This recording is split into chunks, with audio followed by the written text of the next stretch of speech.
이 세상에서 나 자신을 끌어안아 줄 수 있는 유일한 사람은 누구죠? 나예요. 여러분들 인생 살면서 몸 아프고 힘들었잖아요. 애 낳을 때도 얼마나 힘들었어요. 애 낳을 때 남편이 알아요? 자식이 알아요? 누구만 알아? 나만 알아. 몸이 너무 아플 때 내 아픈 거하고 똑같이 남편이 내 마음에 맞춰서 돌봐주기 쉽지 않아요. 그러니까 누가 나한테 잘해줘야 돼? 내가 나한테 잘해줘야 돼. 내가 빛이 나야지 남도 나를 좋아하는 거예요. 내가 구질구질하면은 남이 나를 좋아할 것 같아요? 안 좋아할 것 같아요? 네, 그래서 저는 이렇게 강의 올 때, 오늘 같은 경우 뭐 1,500명도 넘는 이것도 명동 대성당에 강의할 때 꼭 올라오기 전에 거울을 봐요. 머리는 잘 정리됐는지. 그리고 제일 중요한 거는 바지에 자꾸는 올라갔는지. 네, 이거 제일 중요하게 여겨요. 만약에 내가 바지에 자꾸가 내려가잖아요? 그럼 여러분들은 눈은 여기 와 있고 생각은 딴 데가 있는 거예요. 딴 데. 저 신부님 저거 바지에 자꾸 내려갔는데 내가 아무리 좋은 얘기를 해도 여러분들 귀에 들어가지 않아요. 무슨 얘기냐면 남 앞에 나설 때 나 자신을 점검하는 일은 참으로 중요한 일이에요. 한 2주 전에 저한테 무슨 일이 있었느냐면 어떤 자매님이 평창이 굉장히 춥거든요. 기본적으로 영하 10도에서 15도가 내려가요. 산속이니까. 그러니까 신부님 추우니까 이거 옷 하나 신부님 거 샀다고 밤에. 근데 딱 입었는데 옷이 따뜻하게 느낌이 좋더라고요. 근데 신부님 뭐 택인지 그거 띄시면 안 된다고, 혹시 수리받을 일이 있으면 그게 필요하니까 신부님도 휙 버리지 마시라고. 그래서 이제 집에 와갖고 그걸 띄고 딱 가격표를 딱 봤는데 165만 원짜리야. 어쩐지 좋더라고. 그런데 그걸 보고 누구 생각이 났느냐면 우리 베드로 신부 생각이 났어요. 베드로 신부가 장애자들하고 사는 신부가 내가 이 옷을 입고 다니면 뭐라고 그럴까? 분명히 너 제정신이냐? 혼냈을 거예요. 또 내가 이렇게 우리 교우들 뭐 여러분들을 무시하는 게 아니라 여러분들 뭐 입어봐야 2, 30만 원짜리 옷 입고 있잖아요. 근데 내가 160만 원짜리 잠바 입고 다니면서 행복을 얘기할 수 있는 자격이 있을까? 그래서 다음날 그 옷을 그분한테 돌려줬어요. 내가 고민을 어마어마하게 했어요. 예. 근데 돌려주면서 이런 말을 했어요. 내 영혼을 죽이려면은 이런 옷을 자꾸 갖다 줘라. 근데 정말로 나를 사랑한다면 나는 10만 원, 20만 원짜리면 족하다. 왜 그렇게 비싼 옷을 나한테 선물을 하느냐. 근데 아마 나에게 그 베드로 신부가 없었으면 눈 감고 입고 다녔을지도 몰라요. 우리 생태마을에 노인대학이 많이 오거든요. 그리고 우리 이제 항아리가 거의 1,000개 정도 돼요. 항아리가 1,000개 정도 되는데 항아리는 열어보면 안 돼요. 그러니까 이제 노인 할머니 한 분이, 내가 들은 얘기야. 할머니 한 분이 와갖고 그 문을 이렇게 걸어두거든요. 근데 문을 열고 들어가더래. 그 항아리 있는 대로. 그래서 봉사자가 할머니 거기 들어가시면 안 돼요. 들은 척도 안 하고 들어가더래. 거기를. 그러더니 이제 항아리를 하나하나 보더래. 그래서 할머니 그 항아리 열어보면 안 돼. 들은 척도 안 하고 항아리를 고무 밴드를 벗기더래. 할머니 그 찍어 먹으면 안 돼. 들은 척도 안 하고 찍어. 그 항아리 하나 200만 원인데 300만 원인데 그거 하나 저기 막 거기에 구데기 생기면 누가 책임질 건데. 예. 그래서 우리가 나이를 먹어가면 먹어갈수록 상식이 가득 차야 돼요. 나이가 먹을수록 어린아이가 돼가는 경우가 참 많아요. 김창린 필립보 신부님이 나하고 궁합이 제일 잘 맞았던 신부님이에요. 근데 이 신부님은 내가 신학생 때 별명이 호랭이 신부님이에요. 호랭이 신부님. 호랭이 신부님인데 얼마나 무서웠느냐 하면은 미사 딱 시작, 문 딱 잠궜어요. 미사 시작하면은. 그리고 미사 때 움직이잖아요? 그 자리에서 쫓아냈어요. 나가라고. 미사 때 움직이면은 조금도 떠드는 걸 못 보셨어요. 조금만. 만약에 애가 뛰어다닌다 그럼 애 3살 4살도 욕을 바가지로 얻어먹어. 욕을.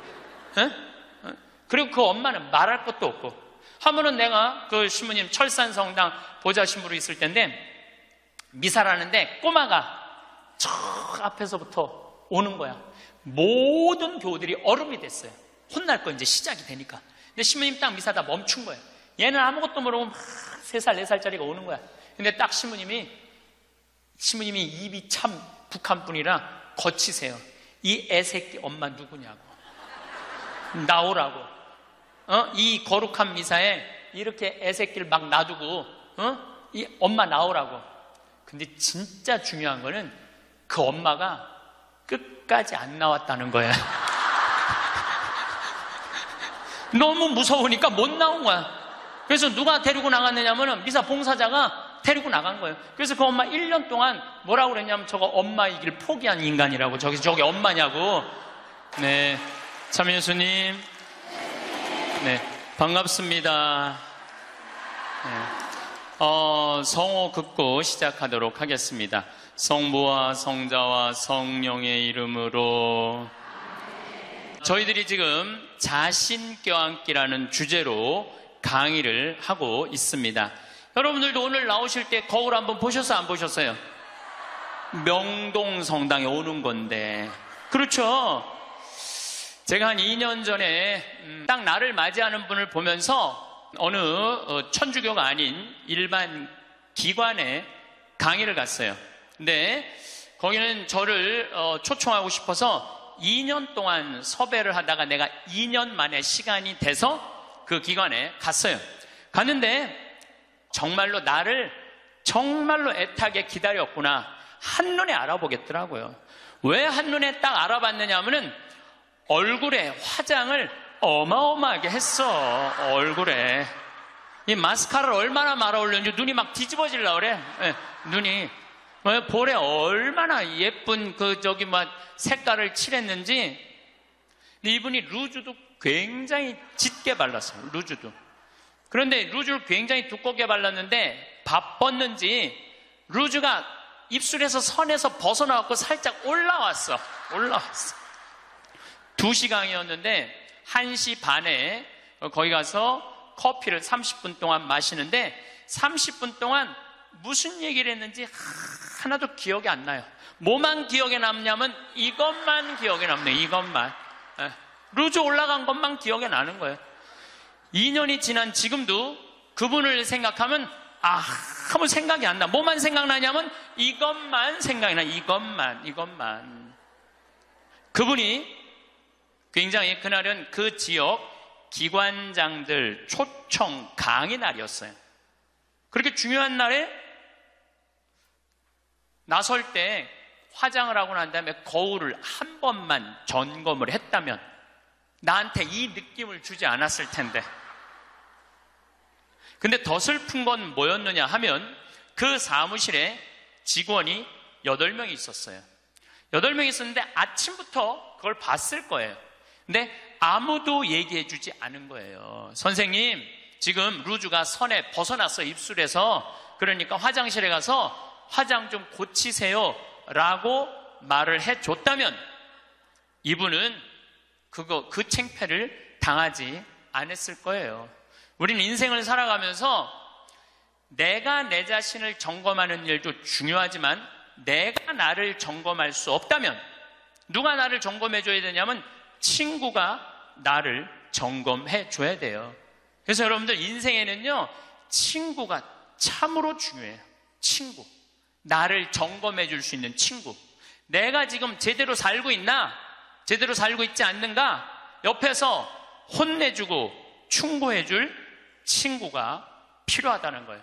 저는 신부로 살면서 좋은 신부들이 많죠. 네, 멘토가 3명이 있어요. 첫 번째 멘토 신부는 나보다 3살 나이가 많은 신부예요. 이분은 우리 수원 교구에 사회복지를 꽤 오래 하신 분이에요. 항상 장애자들하고 사시는 분이에요. 근데 이분하고 얘기를 하면은 굉장히 영성적이에요. 정말로 신비가들, 영성가들 이야기를 이렇게 해줄 때 이 신부님을 만나서 하룻밤 자면서 얘기를 하면은 하루 피정하는 기분이에요. 근데 하루는 평창 우리 생태마을에 하룻밤 저하고 이야기를 나누려고 오셨어요. 근데 갑자기 내 옷장을 딱 열어보시더니 제가 강의를 많이 하니까 양복이 많잖아요. 또 내가 한 번은 이렇게 양복이 이렇게 긴 거 이렇게 입고 방송에 나갔더니 할머니들이 신부님 저 긴 양복 입는다고 양복을 맞춰서 보내준 양복도 많아. 평창까지. 그러니까 양복이 한 10몇 벌이 있었어요. 근데 그 신부님이 이런 이야기를 저한테 하시더라고요. 황 신부, 아무리 강의하는 신부지만 양복이 너무 많은 거 아니야? 예수님은 한 벌만 입고 다니라고 그랬는데, 근데 실질적으로 그분은 양복이 2벌밖에 없으세요. 내가 그때 얼마나 창피했는지 몰랐어요. 얼마나 내 자신이 부끄러웠는지 몰라요. 그래서 그 양복 다 정리해갖고 여기 주고 저기 주고 양복을 줄였어요. 그러니까 무슨 얘기냐면은 나를 혼내줄 수 있는 신부가 중요한 거예요. 한 2주 전에 저한테 무슨 일이 있었느냐면 어떤 자매님이 평창이 굉장히 춥거든요. 기본적으로 영하 10도에서 15도가 내려가요. 산속이니까. 그러니까 신부님 추우니까 이거 옷 하나 신부님 거 샀다고 밤에. 근데 딱 입었는데 옷이 따뜻하게 느낌이 좋더라고요. 근데 신부님 뭐 택인지 그거 띄시면 안 된다고, 혹시 수리받을 일이 있으면 그게 필요하니까 신부님도 휙 버리지 마시라고.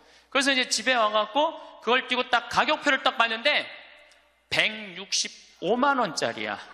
어쩐지 좋더라고. 그런데 그걸 보고 누구 생각이 났느냐면 우리 베드로 신부 생각이 났어요. 베드로 신부가, 장애자들하고 사는 신부가 내가 이 옷을 입고 다니면 뭐라고 그럴까? 분명히 너 제정신이냐? 혼냈을 거예요. 또 내가 이렇게 우리 교우들 뭐 여러분들을 무시하는 게 아니라 여러분들 뭐 입어봐야 20-30만 원짜리 옷 입고 있잖아요. 근데 내가 160만 원짜리 잠바 입고 다니면서 행복을 얘기할 수 있는 자격이 있을까? 그래서 다음날 그 옷을 그분한테 돌려줬어요. 내가 고민을 어마어마하게 했어요. 근데 돌려주면서 이런 말을 했어요. 내 영혼을 죽이려면은 이런 옷을 자꾸 갖다 줘라. 근데 정말로 나를 사랑한다면 나는 10만 원, 20만 원짜리면 족하다. 왜 그렇게 비싼 옷을 나한테 선물을 하느냐. 근데 아마 나에게 그 베드로 신부가 없었으면 눈 감고 입고 다녔을지도 몰라요. 나를 혼내줄 수 있는 신부, 그게 멘토라는 거예요. 두 번째 신부는 굉장히 철학적인 신부예요. 이 신부님은 나보다 4살인가 나는 사실은 나이 많은 거 별로 안 따져요. 뭐 120년 동안 살면서 뭐 3살, 4살 그거 따져. 네가 형이냐 내가 동생이냐. 근데 4살 정도 많은 형인데 이 형은 굉장히 철학적인 신부님이에요. 굉장히 철학적인 신부예요. 그래서 이렇게 대화를 해보면은 하룻밤을 이렇게 지내면서 대화를 하면은 너무너무 철학적으로 나한테 도움을 많이 줘요. 내 멘토 신부죠. 또 한 신부는 나보다 7살 많은 형인데 이 신부님은 아무 생각이 없는 신부예요. 아무 생각이 없는 신부예요. 근데 이 신부님은 아침부터 저녁까지 같이 있어도 지겹지 않아요. 아침부터 저녁까지 같이 있으면 너무 재밌어요. 그리고 이 신부님은 내가 이렇게 밥을 먹고 이렇게 있다 보면 이게 김이 묻어요. 이 신부님은요, 껴줘요. 여기 있는 김 껴줘요. 여러분들도 본당 신부님하고 이렇게 자매님들하고 밥 먹는데 먹다 김 딱 묻잖아요. 근데 그거 떼어주기 쉽지 않아요. 또 본당 신부님 앞에 김 묻은지도 모르고 하하하하 거리고 그냥 막 웃어도 끝까지 안 떼어줘요. 근데 그분은 내 입술에 김이 묻으면 떼어줘요. 얼마 전에는 이렇게 코를 풀었는데 내가 코딱지가 이렇게 묻었나 봐. 코딱지가 묻었는데 진짜로 황 신부 코딱지 묻었네. 그리고 떼어주더라고요. 그 형님은 나한테, 한 형은 영성적인 멘토, 한 형은 철학적인 멘토, 한영은 그냥 삶의 멘토예요. 이 신부님이 아무 생각이 없다고 그래서 아무 생각 없이 사신 신부님 아니에요. 새벽 4시에 일어나고 성서 쓰시고 5시만 되면은 할머니들, 미사 일찍 오는 할머니들 마중한다고 묵주기도 1시간 동안 성당 마당에서 하는 신부님이에요. 사랑이 굉장히 많은 신부님이죠. 그 외에도 우리 동기 중에 선비 같은 신부님도 있고, 또 요즘 세월호 그냥 매일 하는 우리 베드로 부건이 신부님도 있고, 정말 내 주위에 좋은 신부들이 많아요. 여러분들은 인생을 사는데 멘토가 몇 명이나 있어요? 때로는 한 명도 없는 경우 많아요. 내 삶의 문제를 이야기 나눌 수 있는, 허심탄회하게 나눠놓고 이야기할 수 있는 사람이 한 명이 없을 수 있어요. 만약에 여러분들이 한 명도 없다면 여러분들은 실패한 인생을 살 수밖에 없다는 거예요. 그래서 여러분들 오늘 이후부터 멘토를 적어도 3명은 정하세요. 난 오늘부터 황창현 신부님을 내 멘토로 삼을 거야. 그건 안 돼요. 왜 안 되냐면 멘토는 내 삶에서 내 삶을, 내 밥그릇, 숟가락이 몇 개 있는지 아는 사람이 멘토가 돼야지 멘토가 될 수 있어요. 또 언제든지 만날 수 있는 사람. 그래서 여러분들 주위에 잘 사는 사람들이 있어요. 분명히 괜찮은 사람들이 있어요. 그 사람한테 찾아가고 나 당신 내 멘토로 삼고 싶다, 나를 좀 도와줘라. 그러면은요, 그렇게 얘기하면 사람은요 책임감을 느끼고 존재의식을 가진대요. 그래서 도와준대요. 그러니까 오늘부터 여러분들 적어도 3명은 찾아가세요. 그래서 나를 고쳐줄 수 있는 사람, 나를 혼내줄 수 있는 사람을 꼭 만드셔야지 인생을 실패하지 않아요. 친구를 잘못 두면요 인생을 망가뜨릴 수 있어요. 최순실 같은 친구를 두면요 인생 망가지는 거예요. 인생만 망가지는 게 아니라 나라도 말아먹을 수 있어요. 나라도 말아먹을 수 있어. 그래서 리카싱이라는 분은 중국의 최대의 갑부예요. 이분이 어떤 친구를 사귀지 말아라. 우리 이건희 회장님은 재산이 13조인데 이 리카싱은 재산이 30조야. 어마어마한 부자예요. 1년에 3천억씩 장학금을 내놓는 분이에요. 자기는 항상 이코노미 타고 다니면서. 대단한 분이죠. 근데 이분이 6불합 7불교라고 그래. 어떤 사람이랑 동업하지 말아라. 첫 번째, 개인적인 욕심이 너무 강한 사람과 동업하지 마라. 딸 정유라, 그 이상한 고등학교, 이상한 대학교, 비정상적으로 개인적인 욕심이 너무 강했던 사람이죠. 사명감이 없는 사람과 동업하지 마라. 사명감이 없는 사람. 여러분들, 만약에 내 친구가 대통령이야. 그럼 나는 목에 칼이 들어와도 이 5천만을 생각하라고 난 얘기할 것 같아. 그런 사명감 가질 것 같아. 내 친구가 대통령이라면은 내 개인적인 대통령의 힘을 빌려갖고 내 개인적인 욕심 안 채우고. 3번째, 인간미가 없는 사람과 동업하지 마라. 부정적인 사람과 동업하지 마라. 인생에 원칙이 없는 사람과 동업하지 마라. 우리가 인생을 살면서는 원칙이 꼭 필요해요. 저는 어떤 원칙이 있느냐면 1 더하기 1은 2다. 이게 내 인생의 원칙 중에 하나예요. 무슨 얘기냐면 1억 드리고 1억 은행에 대출 받아갖고 2억짜리 아파트 사면 2억이야. 근데 우리는 무슨 생각해? 1억 내 돈 갖고 1억 대출 받아갖고 2억짜리 아파트 사면 10억 되길 바라잖아요. 그때부터 불행한 거예요. 그래서 나는 1 더하기 1은 10이 아니라 1 더하기 1은 2야. 욕심 부리지 말라는 거예요. 그리고 내 인생의 원칙 중에 하나는 그 달에 번 돈은 그 달에 다 써라. 이게 내 원칙이에요. 그 달에 번 건 그 달에 다 써라. 예. 특히 신부는 쌓여 있으면은 딴 생각하게 돼 있어요.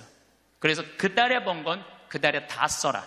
그럼 내 최고의 원칙은 뭐냐면 인생은 별거 없다. 먹고 마시고 놀자.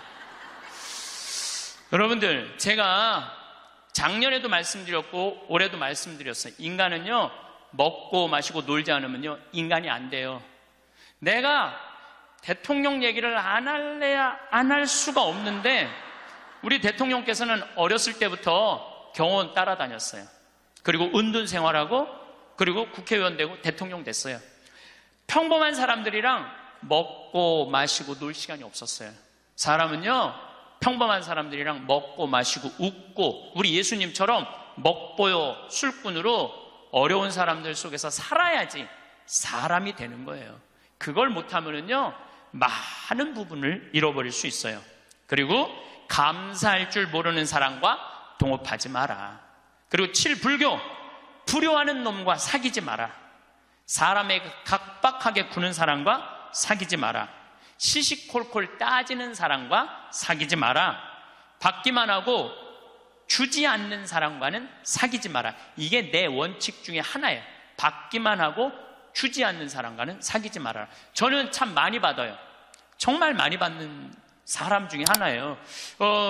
작년에 할머니가 나한테 100억 기증했는데 올해 100억을 더 기증해갖고 200억을 내가 받았잖아요. 그리고 내가 잠비아 돕는다고 1000만 원씩 도와달라고 그랬는데 그렇게 100명도 넘게 저를 도와줬어요. 정말 그 명단을 쭉 보니까 나한테 정말 많은 분들이 1000만 원씩 보내줬더라고요.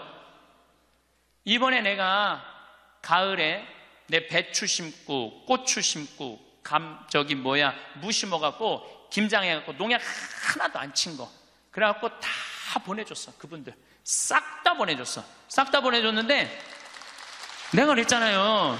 받기만 하고 주지 않는 사람하고는 사귀지 말라고. 근데 나는 정말 고마워서 보내준 거야. 그런데 놀랍게도 신부님, 우리가 이런 거 바라고 신부님한테 봉헌한 거 아니에요. 이거 받고 그냥 있을 수가 없어요. 그래갖고 또 돈을 그분들 중에 보내준 게 2천만 원이 또 넘어. 신기하죠. 나는 정말로 좋은 마음으로 맛있는 김장 보내주고 싶어서 보내줬는데 그게 또 고맙고 감사한가 봐. 인생은 그렇게 즐거운 거죠. 아부를 잘하는 사람과는 사귀지 마라. 권력자 앞에 원칙 없이 구는 자와 사귀지 마라. 동정심이 없는 사람과는 사귀지 마라. 그러니까 우리가 여러분들 친구를 잘 사귀어야 돼. 친구를 잘못 사귀면은 인생을 망가뜨릴 수밖에 없어요. 나는 과연 내가 내 모습을 볼 수 없다면 내 모습을 볼 수 있는 사람, 나는 누구를 지금 선정하고 살아가고 있는가? 누구를 내 멘토로 정하고 살아가고 있는가? 깊이 반성해야 돼. 나도 내 인생에 3명 멘토가 있고 여러분들도 3명의 멘토가 있는데 우리 대통령도 그런 사람들, 삭식이 깊고 공부 많이 한 사람들의 얘기를 들었다면 오늘 같은 사단이 나지 않았을 거예요. 여러분들 솔로몬 임금님이 하느님이 내가 너한테 영화를 주랴, 명예를 주랴, 돈을 주랴. 그러니까 솔로몬이 뭘 달라고 그래요? 아니에요. 지혜가 아니라 원문을 보면 듣는 마음이에요. 지도자는요, 듣는 마음이 있어야 돼요. 누구한테? 우리들 이 말하는 그 정말로 전문가들 이야기를 듣는 마음을 가지고 있으면 제대로 된 지도자가. 근데 누구한테 들어야 돼? 제대로 된 사람한테 들어야죠. 이런 친구 여러분들 꼭 가지셔야 돼. 그러면은 여러분들 인생을 실패하지 않을 수 있습니다. 저는 요즘 우리나라 이 사회가 복잡하죠. 사드 문제 때문에 중국, 우리나라 지금 다 경제 차단하고 있어요. 지난주에 제가 제주도 피정을 갔다 왔는데 서귀포로 갈 때 택시를 탔는데 지금 중국 사람들 거의 안 들어온대요. 중국 사람들. 왜냐하면 세무조사 들어간대. 땅 산 거 지금 그 사람들 투자 못 한대. 왜 그러냐면 세무조사 다 들어가서. 그래갖고 너무너무 힘들어. 지금 대통령 내려와라 올라가라 이거 문제할 게 아니에요. 지금 경제가 얼마나 어려운지 몰라요. 지금 며칠 전에는 시와 공단에 있는 본당에 강의를 갔어요. 근데 그 본당 신부가 그러는 거예요. IMF 때보다도 공장이 더 많이 나온다는 거야. IMF 때보다 공장 팔겠다고. 그러니까 지금 나라 경제는요 심각한 거예요. 지금 대통령 올라가고 내려가고 문제가 아니야. 국민들은 지금 빚이 얼마나 많이 늘었어요. 그 전셋값 하늘로 뛰고 참 답답하죠. 지도자들은 저희들끼리 누가 권력을 다음에 먹을 거냐에 눈이 멀어 있고 참 답답하죠.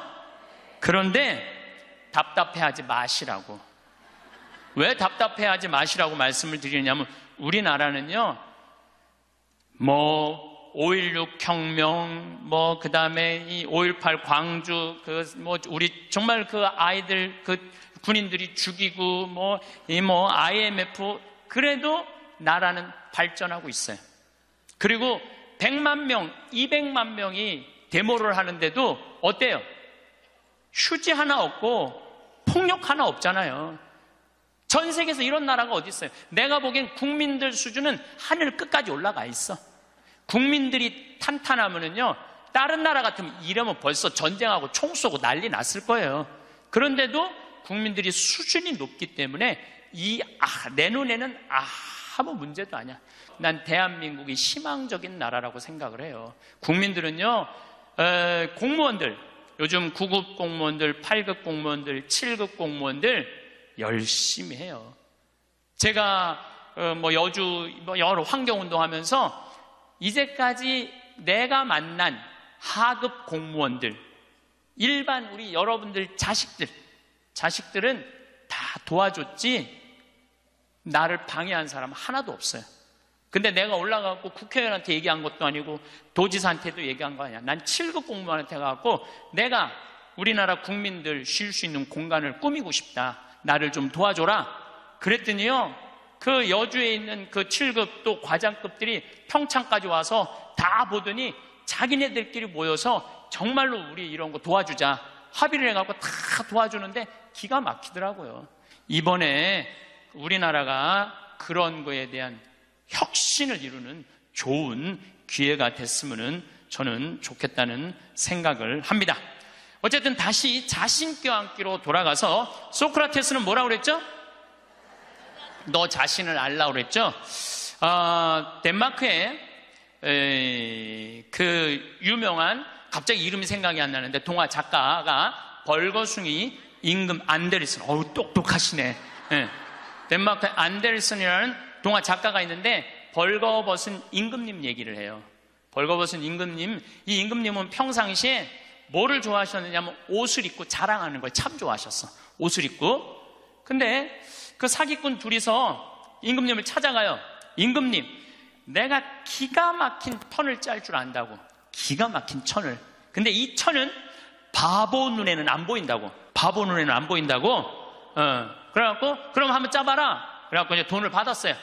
근데 이제 이 사기꾼이 이제 배틀에다가 옷을 짜는데 임금이 가보니까 안 보여. 근데 분명히 뭐라고 그랬어? 바보 눈에는 안 보인다. 막 짜면서 임금님 이 천이 멋있지 않느냐고. 그러니까 임금이 뭐라고 그래? 멋있다고. 멋있다고. 예. 신하들을 데리고 와갖고 신하들도 보여주라고. 이제 신하들이 와서 보니까 임금님이 멋있다고 그러니까 바보 눈에는 안 보인다니까 신하들도 뭐라고 그래? 멋있다고 그래. 그래서 이제 한 일주일이 지나고 나서 임금님 옷 다 됐다고 입어보라고. 뭐가 보여야지 입지. 손 드시라고 그러니까 손 딱 들고 지금 들어갔다고. 잘 어울린다. 이쪽 손 드느라고. 이걸 또 멋있다고 퍼레이드를 하시라고. 그래갖고 임금님이 벌거벗고 퍼레이드를 하네. 온 국민들이 야, 우리 임금님 멋있다고. 왜? 바보 눈에는 안 보이니까. 근데 한 꼬마가 임금님 빨개 벗었네? 그렇게 얘기를 한 거예요. 그러면은 자기도 빨개 벗은 거 알아. 신하들도 빨개 벗은 거 알아. 그런데 놀라운 거는 그 퍼레이드를 멈춰야 되는데, 여러분들 거기까지만 들었죠? 그 다음 얘기가 기가 막혀요. 끝까지 빨개 벗고 퍼레이드를 했다는 거예요. 누구 말을 무시한 거야?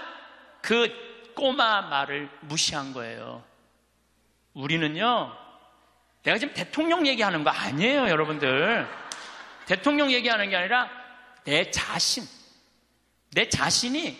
빨개 벗고 있는데 나 자신이 누군지 모르고 살아가는 사람들 너무 많아요. 나 자신이 누군지 모르는 사람, 자신의 단점이 뭔지 모르고, 자기의 추한 모습이 뭔지 모르고 살아가는 사람 많아요.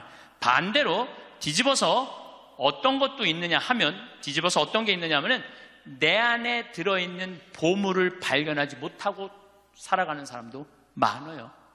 여러분들 안에는 보물이 꽉 차 있어요. 여러분들 안에는. 그런데 나 같은 게 나는 지극히 평범한 인간이고 능력 없는 인간인데, 그리고 묻어버리고 그냥 죽어버리는 사람들도 많다는 거예요. 그래서 우리 인간은 인생을 살아가는데 아주 중요한 작업 중에 하나가 자기 자신을 아는 일이에요. 내가 가장 무서운 말 중에 하나가 그거예요. 딱 보면 알아. 뭘 딱 보면 알아요. 여러분들 딱 보면 알았어? 우리가 얼마나 잘못 판단하고 사는지 몰라요. 예수님은 뭐라고 그러셨어요? 예수님은 이렇게 말씀하십니다. 마태복음 7장에 보면 남의 눈에 있는 티끌 꺼낼 생각하지 말고 네 눈에 있는 들보 꺼내라고. 누구를 들여다보라는 거야? 자신을 들여다보라는 거예요. 그래서 내 자신이 누구냐? 이거 꼭 물어보셔야 돼요. 내 자신이 누구냐? Who am I? 내가 정말로 영어 오래간만에 한번 쓰는데 Who am I? 나는 누구이냐? 저는 천주교 신부예요. 그렇잖아요. 난 천주교 신부예요. 천주교 신부고, 과연 내가 교우들한테 뭐를 전해주는 사람이냐? 하늘나라의 기쁜 소식, 군 뉴스를 전해주는 사람이에요. 그러니까 나는 어떻게 살아야 돼? 내가 하늘나라의 복음, 기쁨을 알아. 그러니까 나를 통해서 교우들은 뭐를 느껴야 돼? 기쁨을 느껴야 돼. 근데 내가 맨날 인상 쓰고 나는 너무 사는 게 힘들어, 사는 게 지겨워 죽겠어, 이놈의 사제복 너무 무거워, 이러면 여러분들 나를 보고 기쁨을 느끼겠어요? 못 느끼죠. 하느님으로부터 오는 기쁨을 나는 교우들한테 전해줘야 돼. 또 요한 1서의 말씀처럼 사랑, 하느님의 사랑, 우리가 하느님을 사랑하는 게 아니라 하느님이 우리를 사랑하는 거를 나는 교우들한테 알려줘야 돼. 왜? 나는 사제니까. 나는 사제니까 내가 누구냐를 물어봤을 때 교우들은 날 통해서 위로를 받아야 돼요. 누가 전해주는 위로? 예수님이 전해주는 위로를 받아야 돼. 기쁨을 받아야 돼. 요즘은 이제 4년 전부터 제가 잠비아를 이렇게 다니고 있는데 전 참 행복해요. 왜 행복했냐면 한국은 뭐라고 해도 먹고 살만한 나라예요. 지금 뭐 어쩌고 저쩌고 해도 경제 세계 12위야. 국민소득 28,000달러야. 여러분들 지금 옷 입고 있는 거 보면은 다 기가 막힌 거 입고 앉아 있어요 지금. 네. 한국은 문제 없어요. 근데 잠비아를 다녀보니까 대부분 다 맨발로 다녀요. 대부분 다 맨발로 다녀. 그런데 이번에 잠비아를 갔을 때 그 병원을 운영하는 마들렌이라는 수녀님이 나한테 면담을 청하더라고요. 신부님이 지금 잠비아에 농업대학, 신학교 이런 거 짓는 거 좋습니다. 그런데 잠비아에는 어떤 아이들이 많으냐면 에이즈 걸린 아이들이 많다는 거예요. 에이즈가 걸린 아이들. 근데 어떤 아이들이 에이즈에 걸리느냐면은 엄마가 엄마가 있대. 정신지체아 엄마가 있으면 동네에서 이놈도 건드리고 저놈도 건드리는 거야. 이놈도 건드리고 저놈도 건드리니까 그러니까 이놈도 건드리고 저놈도 건드리니까 에이즈가 걸리는 거죠. 에이즈가 걸려서 애가 생기면은 얘도 대부분이 에이즈에 걸려서 나온다는 거예요. 근데 정신이 좀 모자라는 엄마니까 아무도 안 돌본다는 거예요. 그러면 이 여자도 버림받고 아이도 버림받아갖고 가장 기본적인 생활도 못하는 아이들이 참 많다는 거예요. 수녀님이 눈물을 흘리면서 신부님, 우리들 에이즈 어린아이들 집 줘주면 안 되겠느냐고, 30명 정도 되는 아이들 머무를 수 있는 집을 줘달라는 거예요. 근데 제가 한 대 머리를 맞았어요. 왜냐하면 나는 어마어마한 큰 도시의 큰 대학 건물을 생각했지 에이즈 아이들 집을 줘준다는 생각은 하나도 안 했어요. 저는 혼자서 정말로 예수님한테 죄송했어요. 그리고 그 수녀님의 눈물을 보면서 가슴이 참 아팠어요. 그래서 수녀님한테 약속했어요. 내가 주겠다고. 내가 또 마음이 약해요. 그래갖고 이제 담도 다 치고 이제 바닥 공구리도 다 치고 이제 올라가기 시작을 했어요. 그 사진이 오는데 기분이 너무너무 좋더라고요. 그러니까 내가 누구냐라는 질문을 하기 시작하니까 내가 어떻게 살아야 되는 답이 나오는 거야. 내가 누구냐? 작년에도 내가 요맘때 여러분들한테 이런 말씀을 드렸어요. 간호대학 짓는데 30명만 나를 1,000만 원씩 도와주면은 내가 간호대학을 짓겠다고. 근데 놀랍게도 3달 만에 30명이 돈을 보내줬어요. 1,000만 원씩. 근데 그 할머니들 중에 신부님 내가 평생 모은 돈입니다. 신부님 내가 자판에서 신발 팔은 돈입니다. 내가 이렇게 모은 돈입니다. 신부님 나도 인생을 살면서 한 번은 좋은 일을 하고 싶습니다.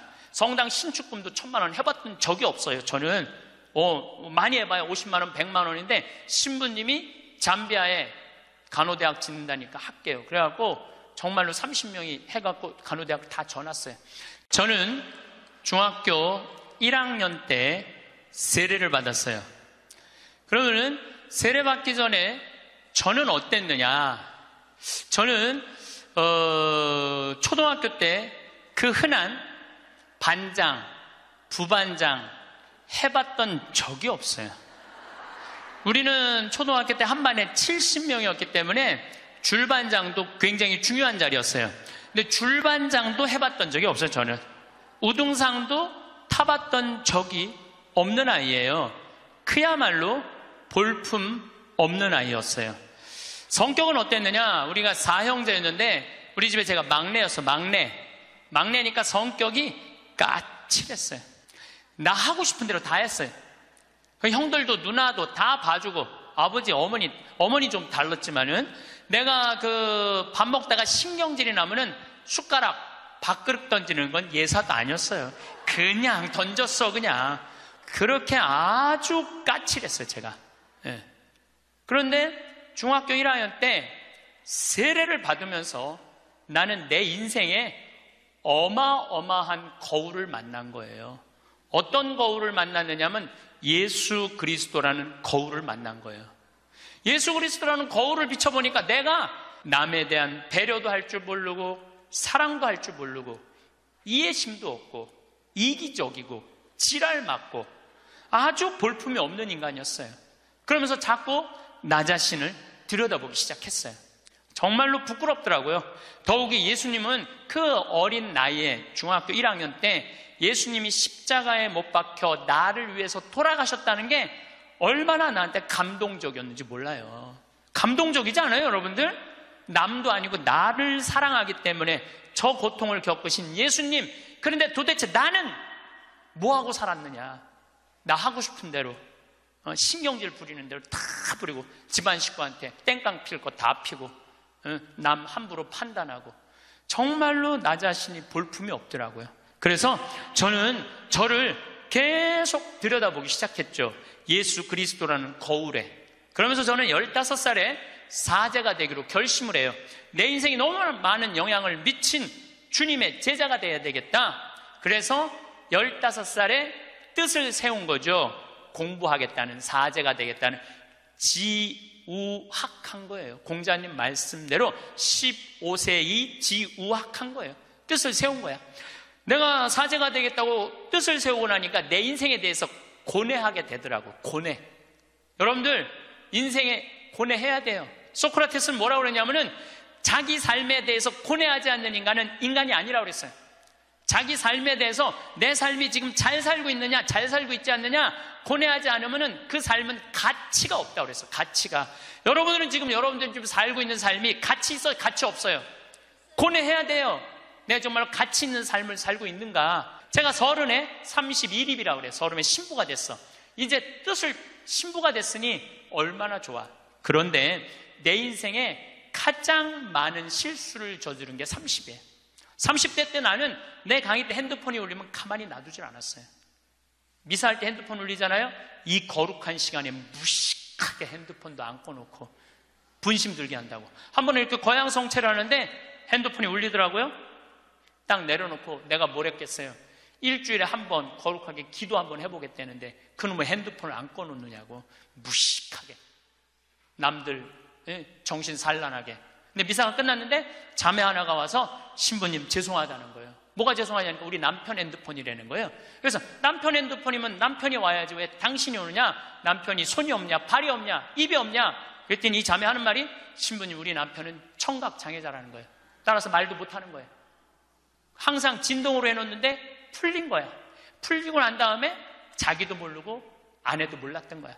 너무 죄송하다고 신부님 미사 때 분심 들게 해서. 내가 그날 이후부터 지금까지 내 강의 때 핸드폰 올려도 한 번도 신경질을 부린 적이 없어. 한 번도. 근데 30대 때는 그랬어요. 그리고 내가 지금 50이 돼 보니까 네 바지에서 울리는지 내 바지에서 울리는지도 모르겠더라고.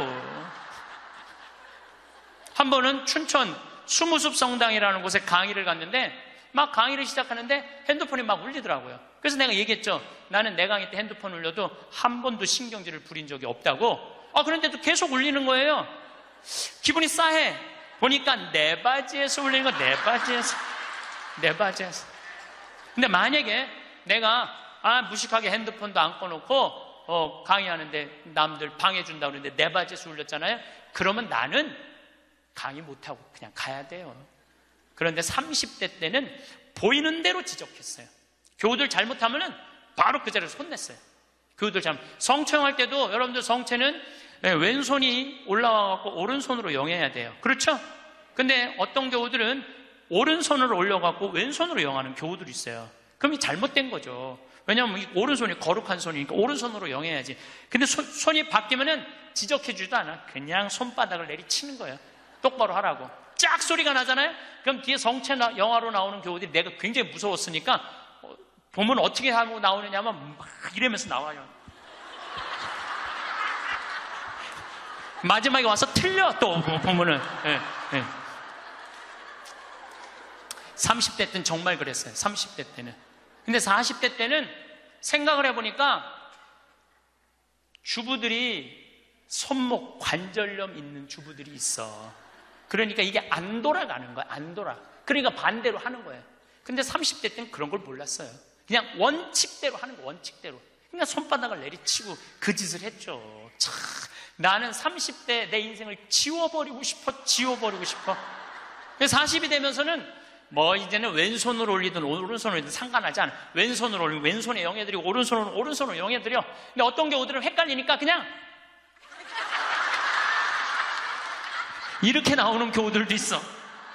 그럼 내가 어떻게 하는 줄 알아? 그냥 정가운데다 영해드려. 정가운데다. 30대 때는 주교님 욕도 가장 많이 한 게 내 30대. 주교님 욕도. 왜 성당을 분가를 하냐. 교회 정신에 어긋났다. 그리고 30대에 내가 처음 본당 신부로 갔는데 교우가 4,000명이에요. 4,000명. 근데 사실은 신학교에서 공부했지 사회 경험이 뭐가 있어요. 근데 이 교우들은 막 교수들도 있고 박사들도 있고 무슨 국회의원도 있고 군수도 있고. 근데 이게 내가 모르는 척하고 잘 모르는 거 하면 내가 눌리잖아요. 그러니까 무조건 아는 척하는 거야. 무조건 아는 척하고 틀려도 일단 우기는 거야. 따라오라고. 30대 때는 정말 그랬어. 30대 때는 참 내가 보기엔 참 한심한 시간을 보냈죠. 30대 때 가장 후회되는 게 사람을 만날 때 목적으로 만났어요. 무슨 얘기냐면 군수, 국회의원, 돈 많은 사람들 만나면 나 환경운동하는데 저 사람 좀 도와주지 않을까? 그래서 참 시간 만들어서 만나주고 저 교우들이 그냥 평범한 교우 나 바쁘다 그러고 그런 사람들이 만나자 그러면 그냥 시간 내서 만나고 정말로 지워버리고 싶은 내 모습 중에 하나였어요. 30대 때 이립은 했으나 성숙하지 못한 나이였죠. 쓰긴 섰지만은 성숙하지가 않았어요. 30대 때. 그러니까 30대 때는 배신도 많이 당했어요. 배신을 왜 당했겠어? 내가 바라는 게 많은데 부자들 막 오면 신부님 내가 좀 도와줄 수 있을 것 같아요. 땅이 팔리면은 도와줄 수 있을 것 같아. 그래갖고 계속 만나고 밥도 먹고 그러는데 이놈의 땅이 팔리지도 않고 도와줄 생각도 안 하는 거야. 30대 때는 그랬어요. 30대 때는 이렇게 생각해 보면은 나 혼자 잘난 척하고 아는 척하고 있는 척하고 그랬던 세월이 내 30대. 그리고 30대 때는 듣지도 않았어요. 그냥 내 말하기 바빴어. 내 말하기 바빴던 게 30대 내 인생이었죠. 30대는 무슨 일을 많이 할까? 일에 매달렸어요. 그래서 저는요 30대 때 일 많이 했어요. 빈병 모으기 운동을 했는데 한 달에 20만 병씩 모았어요. 20만 병씩. 그냥 막 일에 매달렸어요. 일에. 그리고 무슨 폐식용유 모아갖고 하면 막 경기도에 있는 아파트에 그냥 폐식용유 설치하고 막 트럭 5대 막 4대 해갖고 일에 매달렸어. 일에. 그러니까 30대 때 내가 보니까 미쳐서 산 것 같아. 미쳐서. 근데 지금 생각해 보니까 지금은요 일에 안 매달려요. 일을 많이 하는 건 아무 의미가 없더라고요. 때가 되면 다 두고 떠날 거야. 일에 매달리면 행복하지 않아. 뭐가 행복하냐면 그냥 행복하면 돼. 오늘 행복하면 돼. 오늘. 그럼 일은 중요한 게 아니야. 오늘 행복해갖고 일이 되면 좋은 거고 안 되면 말고. 안 되면 말고. 근데 30대 때는 일 때문에 오늘의 행복을 내가 포기한 시기가 30대예요. 40이 되면서 내가 불혹의 나이가 돼. 40이 불혹이라고 그래요. 불혹. 이 불혹이라는 게 무슨 뜻이냐면 유혹이 없는 나이야. 흔들림이 없는 나이야. 의심이 없는 나이야. 40이 딱 되고 보니까 주교님들이 이해가 되더라고요. 주교님들이 우리 수원교구 신부가 500명인데 그 중에 잘 사는 신부들도 있지만 사고 치는 신부들이 얼마나 많아요. 여자 문제, 돈 문제, 교우들하고 싸우는 문제, 정말 복잡하겠더라고요. 그 500명의 신부들을 관리하려고 그러니 주교님들이 얼마나 머리가 아파요. 이해가 되더라고요, 주교님이. 그래서 내가 40살 이후에 그런 주교직이 얼마나 어려운 걸 이해하고부터는 주교님을 욕한 적이 한 번도 없어. 이날 이때까지. 이해가 되니까. 그리고 유혹이라는 게 뭐예요? 불혹이라는 게 뭐예요? 신앙에서도 별로 유혹받을 게 없어. 하느님에 대한 확신. 하느님이 이 세상에 오셨고 예수님 부활한 거에 대한 확신. 그리고 하늘나라 올라가셔갖고 우리 인생에 관여하고 있는 거에 대한 확신. 요즘 예수님 부활에 대한 확신이 왜 더 드느냐면은 여러분들 예수님이 십자가에 못 박히기 전에 매질 당했다고 그래요. 채찍질. 그게 가죽으로 끝에 양뼈 조각, 쇠 조각이 있어요. 한 대 때리면은요 이 등에 살점이 다 묻어나고 뼈 조각이 다 드러나. 한 대 맞으면. 그래서 40대 이상 맞으면 죽는다고 그래요. 근데 예수님이 그 40대, 39대를 맞았다는 거야. 그러니까 예수님 십자가에 올라가기 전 이미 이 피가 너무 많이 흘러갖고 등에 살점이라는 게 거의 없는 상태야. 그리고 십자가에 매달렸을 때 손바닥에 못 안 박아요. 손목에 박지. 왜냐하면 떨어지니까. 이건 찢어져서 금방 떨어지거든. 손목에 박으면 온갖 신경, 동맥, 정맥 다 지나가는 거야. 이 뼈가 양쪽에. 그리고 그 숨 쉬고 이러는 게 너무너무 힘들어갖고 숨이 막혀 죽는 거거든요. 근데 3일 만에 부활했잖아요. 3일 만에 부활을 했다고 3일 있다가 이제 계속 마리아 막달레나한테도 나타나고 베드로하고 요한한테도 나타나고 막 그러잖아요. 내가 보기에는 그 정도 맞았으면 3일 후에 부활하고 난 다음에 1년은 누워 있어야 돼. 그렇지 않아요? 1년은 내가 보기엔 어딜 돌아다녀. 근데 막 갈릴레아도 갔다가 막 여기도 갔다가 무슨 엠마오도 막 그러잖아요. 확실히 우리가 생각하는 거와 다른 모습으로 부활하신 거예요. 우리가 생각하는 거 완전히 다른 모습으로 부활하셔서 제자들한테 11번 나타나시거든요. 그러니까 나는 그런 미혹되는 게 없는 나이가 40이 돼서 참 좋더라고요. 40이 돼서 너무 좋았던 것 중에 하나가 돈에 대한 유혹이 없는 거야. 30대 때는 돈 많은 사람 막 만나고 막 그랬는데 이제는 40이 되면서부터 다 소용없더라고 보니까. 돈 많은 사람 폰만 썼지 안 도와줘요. 진짜 소중한 분들은 누구냐면 바로 여기 계신 여러분들. 정말로 우리 생태마을에 후원하는 분들이 10,000명이거든요. 그분들 3,000원, 5,000원이야. 근데 그분들이 20년 동안 나를 후원해줬는데 100억이 넘더라고. 그 후원도. 그분들이 나한테는 보물이라는 생각이 40대 들어서 생각이 나는 거야. 그러니까 지금은 부자가 오든 가난한 사람이 오든 폼을 쓰는 사람이 오든 폼을 안 쓰는 사람이 오든 아무 상관이 없어. 불혹이죠. 유혹받지 않는 거예요. 의심 가는 것도 없고 유혹받지 않는 거. 그러니까 마음 안에 미운 사람이 없으니까 뭐가 있냐면 평화가 있더라고. 평화. 근데 문제는 미운 놈은 하나도 없는데 마음에 안 드는 놈들은 너무 많아. 이 마음에 안 드는 놈이 내가 40이 돼서 제일 감사한 것 중에 하나가 미운 사람이 하나도 없는 거예요. 그리고 미운 사람이 없다 보니까 마음에 평화를 많이 찾게 되더라고요. 근데 문제는 마음에 안 드는 놈들은 너무 많아. 근데 여러분들 인생 살면서 모든 사람들이 마음에 들 수 있을까요? 그건 불가능해요. 왜 불가능하냐면은 보수가 있고 진보가 있고 또 정치에 관심이 있는 사람이 있고 정치에 관심이 없는 사람이 있고 환경에 관심이 있는 사람이 있고 인권에 관심이 있는 사람하고 다 달라. 다 달랐는데 어떻게 나하고 생각이 다르다고 미워할 필요까지 있느냐 이거예요. 그냥 네모난 놈은 네모난 대로, 세모나면 세모난 대로, 동그라면 동그란 대로 인정해 주면 돼요. 그리고 제가 40이 들어서 제일 감사한 것 중에 하나가 30대 때는 일일이 다 지적해주고 가르쳐야지 속이 편했는데 40대는 안 그래요. 왜 안 그러느냐면 귀찮아. 그런 거를 일일이 다 신경 쓴다는 것 자체가 귀찮아요. 그런 것까지 신경 쓰고 살 필요가 없는데 뭐하러 그렇게 그 세세한 것까지 관심을 갖고 사느냐 이거예요. 어제는 이제 수원 우리 두 번째 멘토 신부 성당에 가서 강의를 하게 됐는데 오늘 평화방송 한다고 좀 이렇게 마사지를 받으려고 그러는데 마사지 예약한 사람이 까먹고 집에 휴가를 가버렸다고 그러더라고요. 그래갖고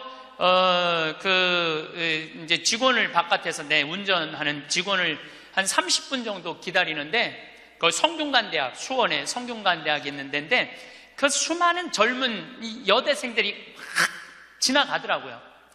그런데 참 슬픈 건지 좋은 건지 모르겠는데 지나만 가지 얼굴이 안 보여.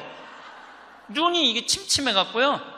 이쁜 여자가 안 보여. 이쁜 여자가. 그것도 한편으로는 참 좋다 그런 생각도 들더라고요. 근데 이제 30분을 내가 길에서 기다리다가 직원이 뭐 때문에 잘못돼갖고 늦게 도착을 했는데 내가 딱 탔는데 우리 직원이 그러는 거예요. 지금 왜 신경질을 안 부리세요? 그러더라고요. 근데 부리고는 싶은데 기운이 없어. 신경질 부릴 기운이 없어. 그래서 나이를 먹는 게 좋은 면도 있구나. 사소한 것에 신경이 점점 멀어지는 참 좋은 것도 있구나 이런 생각이 들어요. 제가 늘 강의 때 말씀드리지만은 우리가 모든 사람 사랑하기 쉽지 않아요. 근데 문제는 동그란 사람들이야. 마음이 예쁜 사람들은 모든 사람 사랑하려고 그래요. 난 그 사람들이 제일 짜증나는 사람들이에요. 모두 사랑하려고 덤비는 사람들. 예수님은 모두 사랑하라고 그런 적이 없어요. 서로 사랑하라고 그랬죠. 이제 모두 사랑하라고 그랬어요. 여러분도 오늘 이후부터 서로 사랑하세요. 우리 인생에는 궁합이 맞는 사람이 있어요. 이거 아주 중요합니다. 나하고 궁합이 맞는 사람이 있어요. 저는 내 인생에 참 궁합 맞는 사람들이 많은 편인데 내 인생 가장 궁합 잘 맞았던 분은 2012년에 돌아가신 87세에 돌아가신 김창린 필립보 신부님이 나하고 궁합이 제일 잘 맞았던 신부님이에요. 이 신부님은 참 원칙적인 분이세요. 신앙에 애누리가 없는 분이에요. 그리고 내가 보좌 신부 때 이렇게 보면은 판공성사 이제 한참 하잖아요. 그럼 우리 그때는 신자가 14,000명이었어. 그러면은 고해성사를 주면은 신부님 고해에 들어가면 혼이 나니까 신부님 고해에서는 안 들어가는 거예요. 그러니까 내 고해만 나가보면 막 신부님 없어. 그 신부님 기다리다가 딱 나와갖고 이리 와 소리를 질러요. 그럼 저 끝에 있는 사람들이 어쩔 수 없이 가. 신부님 고해서 들어가면 다시 이쪽에 와서 붙는 거야. 내 쪽에 와서. 그래서 내가 하루에 500명씩 성사를 준 적이 있어요. 하루에 500명씩. 그러니까 그렇게 성사를 많이 줘갖고 나중에는 어떤 보좌 신부 때 어떤 병에 걸렸는지 하도 이걸 많이 하다가 이제 한 번은 문을 열고 고해를 듣는데 대답이 없는 거야. 그래서 왜 고해를 안 하냐고 눈을 떠봤더니 내 침대에서 옆에 창문을 열고 이러고 있더라고요. 창문을 열고. 그렇게 무서운 신부님이었는데 참 편안했어요. 그래서 신부님 내가 평창의 성 필립보 신부님 본명이 필립보예요. 김창린 필립보. 신부님 나 생태마을 꾸미고 싶다고. 네가 한다면 내가 도와줄게. 그래갖고 신부님이 30억 평생 북한에서 넘어가고 학비 고생을 많이 하고 신학생들 장학금 한다고 신부님 모아둔 거 30억을 내놓으신 거예요. 근데 신부님이 이제 은퇴를 하셨어요. 마지막 11년 동안 내가 모시고 살았어요. 근데 한 번도 서로 큰 소리 얼굴 붉힌 적이 없어요. 그렇게 무서운 신부님인데 한 번도 얼굴을 붉힌 적이 없어요. 신부님하고 뭐 에피소드가 너무 많은데, 신부님이 당신 성구가 서로 사랑하라야, 내 성구 액자 너한테 줬는데 어디 있느냐고 2년을 괴롭히더라고요. 2년을. 나는 그런 거 본 적 없다.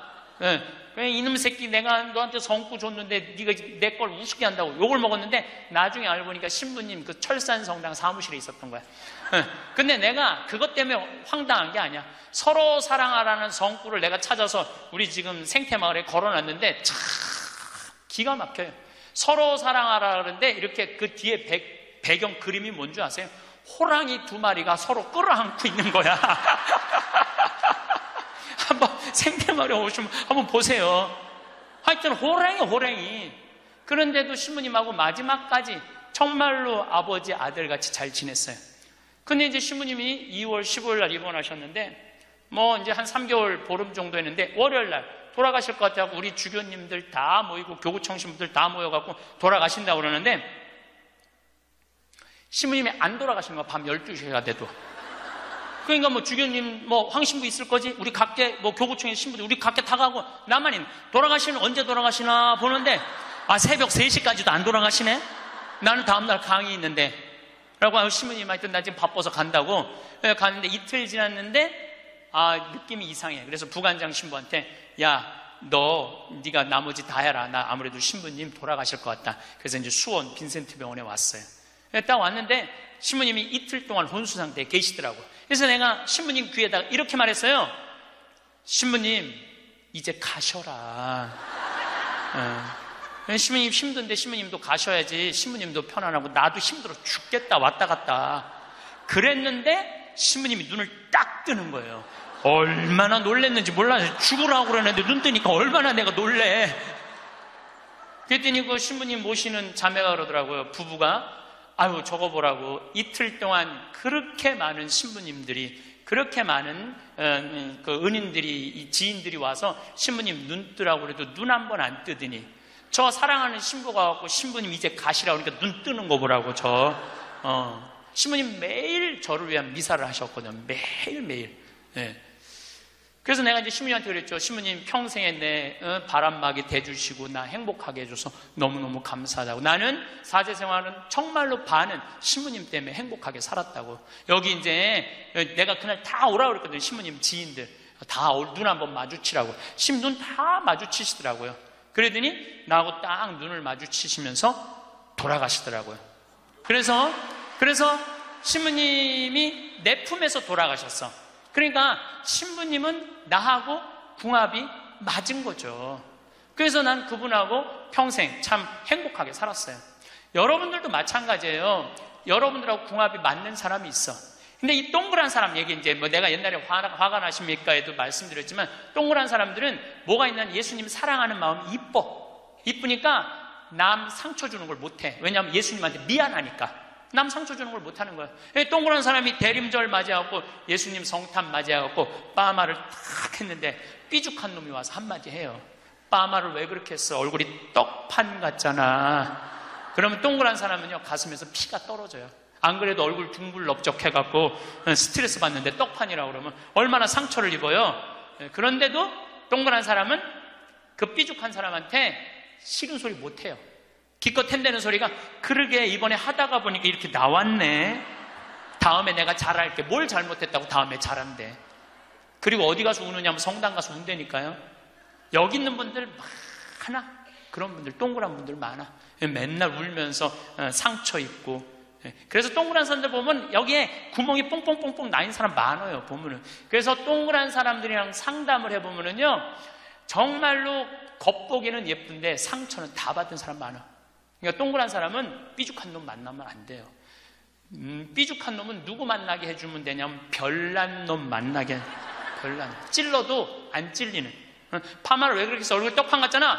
그럼 별난 사람은 뭐라고 그러느냐면은, 너나 잘하고 다녀. 너나 남 챙겨내지 말고.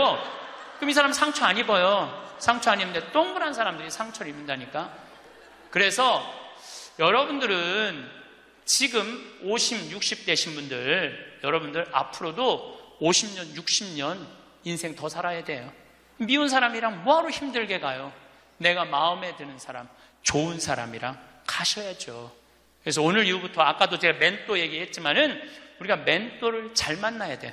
그래서 저는 막 보면은 성격 까칠한 사람들 가능한 한 안 만나요. 연락도 안 하고. 내가 좋은 사람들은 난 연락 많이 해요. 전화도 많이 하고 밥도 자주 먹고 참 좋은 것 같아. 우리 나한테 생태마을 꿈이라고 100억 주고 잠비아에 100억 준 우리 83살 된 우리 은인한, 저는 한 달에 한 번 전화해서 꼭 같이 밥 먹어요. 우리 어머니 아버지도 한 달에 한 번 꼭 같이 밥 먹고, 내가 좋은 사람만 난 전화해서 밥 먹어. 굳이 삐죽한 애 전화해갖고 내가 예수 그리스도의 이름으로 저 사람을 사랑하고야 말리라, 난 안 그런다 이거야. 그래서 40 부록이 되면서 유혹도 흔들림도 의심도 별로 없어진 것에 대해서 너무너무 감사하다는 거죠. 50이 지천명이야. 50이 지천명. 50이 되면은 뭐 해야 되느냐면 하늘의 뜻을 아는 나이야. 49까지는 세상에 관심이 많았다면 50부터는 어디에 관심이 많아야 돼? 하늘나라에 관심이 많아야 돼. 여러분들은 49까지는 세상에 속해서 살았어. 세상 일 많이 하고 살았어요. 그럼 50부터는 이제 내가 이제 어디 갈 거야? 하늘나라 갈 거 아니야 이제는 갈 날이 점점 다가오잖아요. 30대 때는 하느님의 이름을 빌려서 내 일을 했어요. 30대 때는 어땠냐면 뭐가 진행이 안 되면 성질을 있는 대로 부렸어요. 30대 때는. 근데 요즘은 막 일이 진행이 안 되잖아요. 그럼 딱 내려놔요. 그리고 이렇게 말합니다. 당신이 원하는 게 아니네. 그거 딱 내려놔요. 당신이 원하는 일이면, 하느님 당신이 원하는 일이면 되겠지. 제가 작년에 잠비아에 가갖고 간호대학 수도된 걸 보고 저 사는 맛 사는 멋 삼교 한 끼 책 파는 거 2억 인세 내놨다고 그랬잖아요. 그래갖고 교우들한테 1,000만 원씩 30명만 도와달라고 그랬잖아요. 그런데 2월 달에 방송에 나갔는데 4월 마지막 주에 2억 8천이 모인 거야. 2달 만에 2억 8천이. 내가 한번 모금도 나간 적이 없는데 다 전화해서 마지막 토요일에 내가 하느님한테 이렇게 기도했어요. 하느님, 왜 2천만 원이 비냐고. 진짜 그렇게 기도했어요. 진짜. 아니 내가 2억을 내놨으면 당신 3억 내놔야 될 거 아니냐고 그렇게 기도를 했는데, 그날 저녁에 종교도 다른 할머니가 나한테 전화했어요. 신부님, 당신이 기도를 하는 중에 내가 돈이 필요할 것 같아갖고 2천만 원 보냈다는 거예요. 2천만 원. 나는 기쁘지 않았어요. 기쁘지 않았어. 왜 기쁘지 않았냐면 너무 놀랐어요. 하느님이 다 듣고 하느님 왜 2천만 원이 비냐고 그랬더니 그 저녁에 2천만 원을 채워주셨으니 여러분들 기쁠 것 같아요? 무서울 것 같아요? 무섭죠. 와. 그래서 예수님이 너희들 많은 말 하지 말아라. 아버지가 너희가 필요한 것을 다 알고 계신다. 그래서 내가 기도를 안 한다니까요. 내가 기도를 안 해요. 내가 잠비아에 농업대학 세울까? 그랬더니 100억 갖다 줬잖아요. 그래갖고 농업대학 부지가 필요한데 그랬더니 1,000만 평 대통령이 줬잖아요. 어떻게 기도를 해? 생각만 해도 하느님이 이렇게 쏟아주는데 기도까지 해주면 나는 죽어. 이거 기도까지. 근데 나는 어떤 믿음이 있느냐 하면 지천명, 하늘의 뜻을 알아요. 하느님이 원하는 일이면 된다. 네. 그리고 이제 잠비아에 제가 이제 4년을 다니면서 돈도 많이 이제 그 신학교, 잠비아를 쭉 다녔는데 내가 너무너무 놀란 거는 잠비아의 신자가 500만 명이에요. 그리고 내가 다니고 있는 은돌라 교구는 신자가 100만 명이야. 100만 명. 근데 신학교가 없는 거야. 잠비아의 신학생은 지금 480명이 있대요. 근데 기숙사가 없는 거야. 1, 2학년이 철학과 이렇게 다니고 이상하게 하여튼 신학 과정이 있더라고. 그래서 은돌라 교구의 반달 주교님께서 나한테 요청이 왔어요. 우리 여기 잠비아에 신학교를 좀 줘달라고. 근데 그 신학교 짓는 거 어렵잖아. 땅 이미 1,000만 평 있고 10억이면 신학교 짓거든요. 10억이면 벌써 100억 기증 받았고, 나는 농업대학만 할 생각을 했지 그 신학교 줘줄 생각을 안 했거든요. 근데 생각해보니까 이거 신학교 짓는 거 이게 정말로 의미 있는 일이구나. 이게 누구의 뜻이냐? 천명이라는 거야. 하느님의 뜻이구나. 그래서 요즘 이제 신학교를 이제 설계를 다 끝냈어요. 신학교 설계도 다 끝났어. 그래갖고 짓는데 이제 반달 주교님이 지난 9월달, 10월달에 한국에 들어오셨어요. 근데 또 마침 우리 수원교구의 이용훈 주교님께서 그러면은 저도 그렇죠. 우리 수원교구 주교님 이름으로 책임지고 끝까지 져주기로 두 주교님께서 사인을 딱 했어. 내가 그걸 보면서 아 그래 하느님이 이렇게 역사하시는구나 그런 걸 느끼면서 내 일을 하는 게 아니라 이제 누구 일을 해? 하느님의 일을 해. 하느님의 일을 하니까 내가 책임질 필요 있어요 없어요? 없어. 누가 책임져야 돼? 하느님이 책임져야 돼. 그야말로 내 기도는 배째라야. 줄래면 주고 말래면 말아라. 그런데 잠비아에 이번에 미국 교우들이 20명이 따라왔어요. 그런데 참 그 사연이 기가 막히더라고요. 딸이 수의학과 다니다가 교통사고로 죽은 거야. 보나라는 아이인데 24살인가 6살에. 근데 그 딸 생일날 잠비아에서 보나샘이라고 샘을 판 거예요. 근데 그분들이 그 주교님을 만나더니 우리도 잠비아에 신학교 짓는데 자기네들이 가능한 한 100만 달러 다 모아보겠다는 거예요. 이게 그러니까 내가 그런 일을 저지르는 게 아니라 하느님이 알아서 하는 거야. 나는 뭐만 해?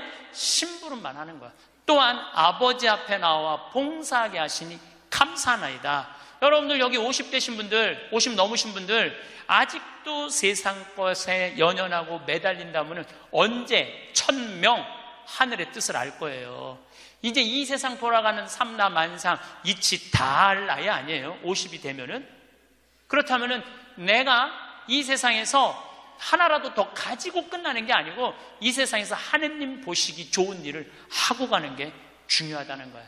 욕심을 버리시면은요 여러분들 마음 안에 기쁨이 있어. 62순이라고 해. 62순.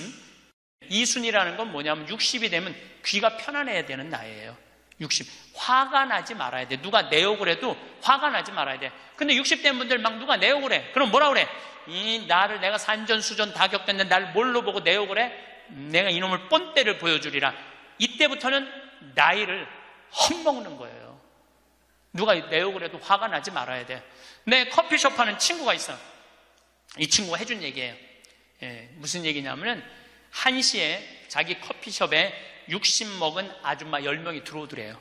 그래갖고 야 커피 한 잔이 6,000원 7,000원이니까 한 7만원 버나 보다. 근데 아줌마들이 딱 들어와서 한다는 소리가 우리가 지금 개모임을 해갖고 밥을 많이 먹어갖고 패가 불러서 3잔만 시키겠다고. 3잔만 시키겠다고. 그래서 3잔만 시키더래요. 10명이 상 3개 딱 차려 해갖고. 그랬더니 요즘 리필이 다 되잖아요. 한참 먹더니 또 있더니 와서 리필해달라고 그러더래요. 리필. 또 그 큰 컵에다 리필을 다 해준 거야. 그랬더니 다시 오더니 그러더래요. 이거 우리 귀양 리필해준 거 우리 나눠 먹게 잔 좀 더 달라고. 그래갖고 1시부터 3시까지 10명이 3잔 시켜서 온갖 수다 그냥 다 박장대소 하고 막 깔깔거리면서 3잔 값을 내고 나가더래요. 너무 가슴이 아프더래요. 왜냐하면은 전기세도 있고 자리세도 있고 월세도 내야 되는데 저 아줌마들 10명이 들어와서 3잔만 시켜서 먹고 나가 얼마나 가슴이 아픈지 몰라요. 여러분들 돈이 없으면은 막심 골드 그 150원이야. 스틱 커피 그거 10개 사면 1,500원이야. 그럼 보온병 사다가 종이컵 사다가 종이컵은 안 되지만은 그냥 그 앞에 공원이거든. 그거 먹으면 되지. 왜 그 남의 상처를 이걸 뭐라고 하냐면은 나이값도 못한다고 그러는 거야. 늙으려면 어떻게 늙어? 곱게 늙어. 늙으려면 곱게 늙어야 돼. 나이를 먹으려면은 제대로 먹어야 된다는 거예요. 나는 그래서 우리 직원들 장 보러 나갈 때 절대 못 깎게 해요. 돈 못 깎게. 그거 300원, 400원 깎아서 뭐해. 우리 직원이 지난번에 그러더라고요. 자기가 저기 호박을 20개 사는데 한 푼도 안 깎길래 하나 더 얹어주더래. 더 얹어주길래 이거 우리 신부님이 깎지 말라고 그런다고. 깎지 말란다고 그래. 나도 농사 짓는 사람이라요. 참 그 농사가 얼마나 어려운데. 할머니들이 두릅 따 갖고 나오고 쑥 해 갖고 나오는 거 300원 깎는다 200원 깎는다 그러다 안 깎아주면 또 그냥 건너 갖고 사고 돌아다니면서 상처는 다 주고 다녀. 그리고 나 돈 아꼈다고. 참 그 정도로 200원, 300원 갖고 돈 아낄 정도로 돈이 없으면은 그냥 집에 가만히 앉아 있어. 돌아다니지 말고. 예. 그래서 나이값을 해야 된다는 거예요. 나이값.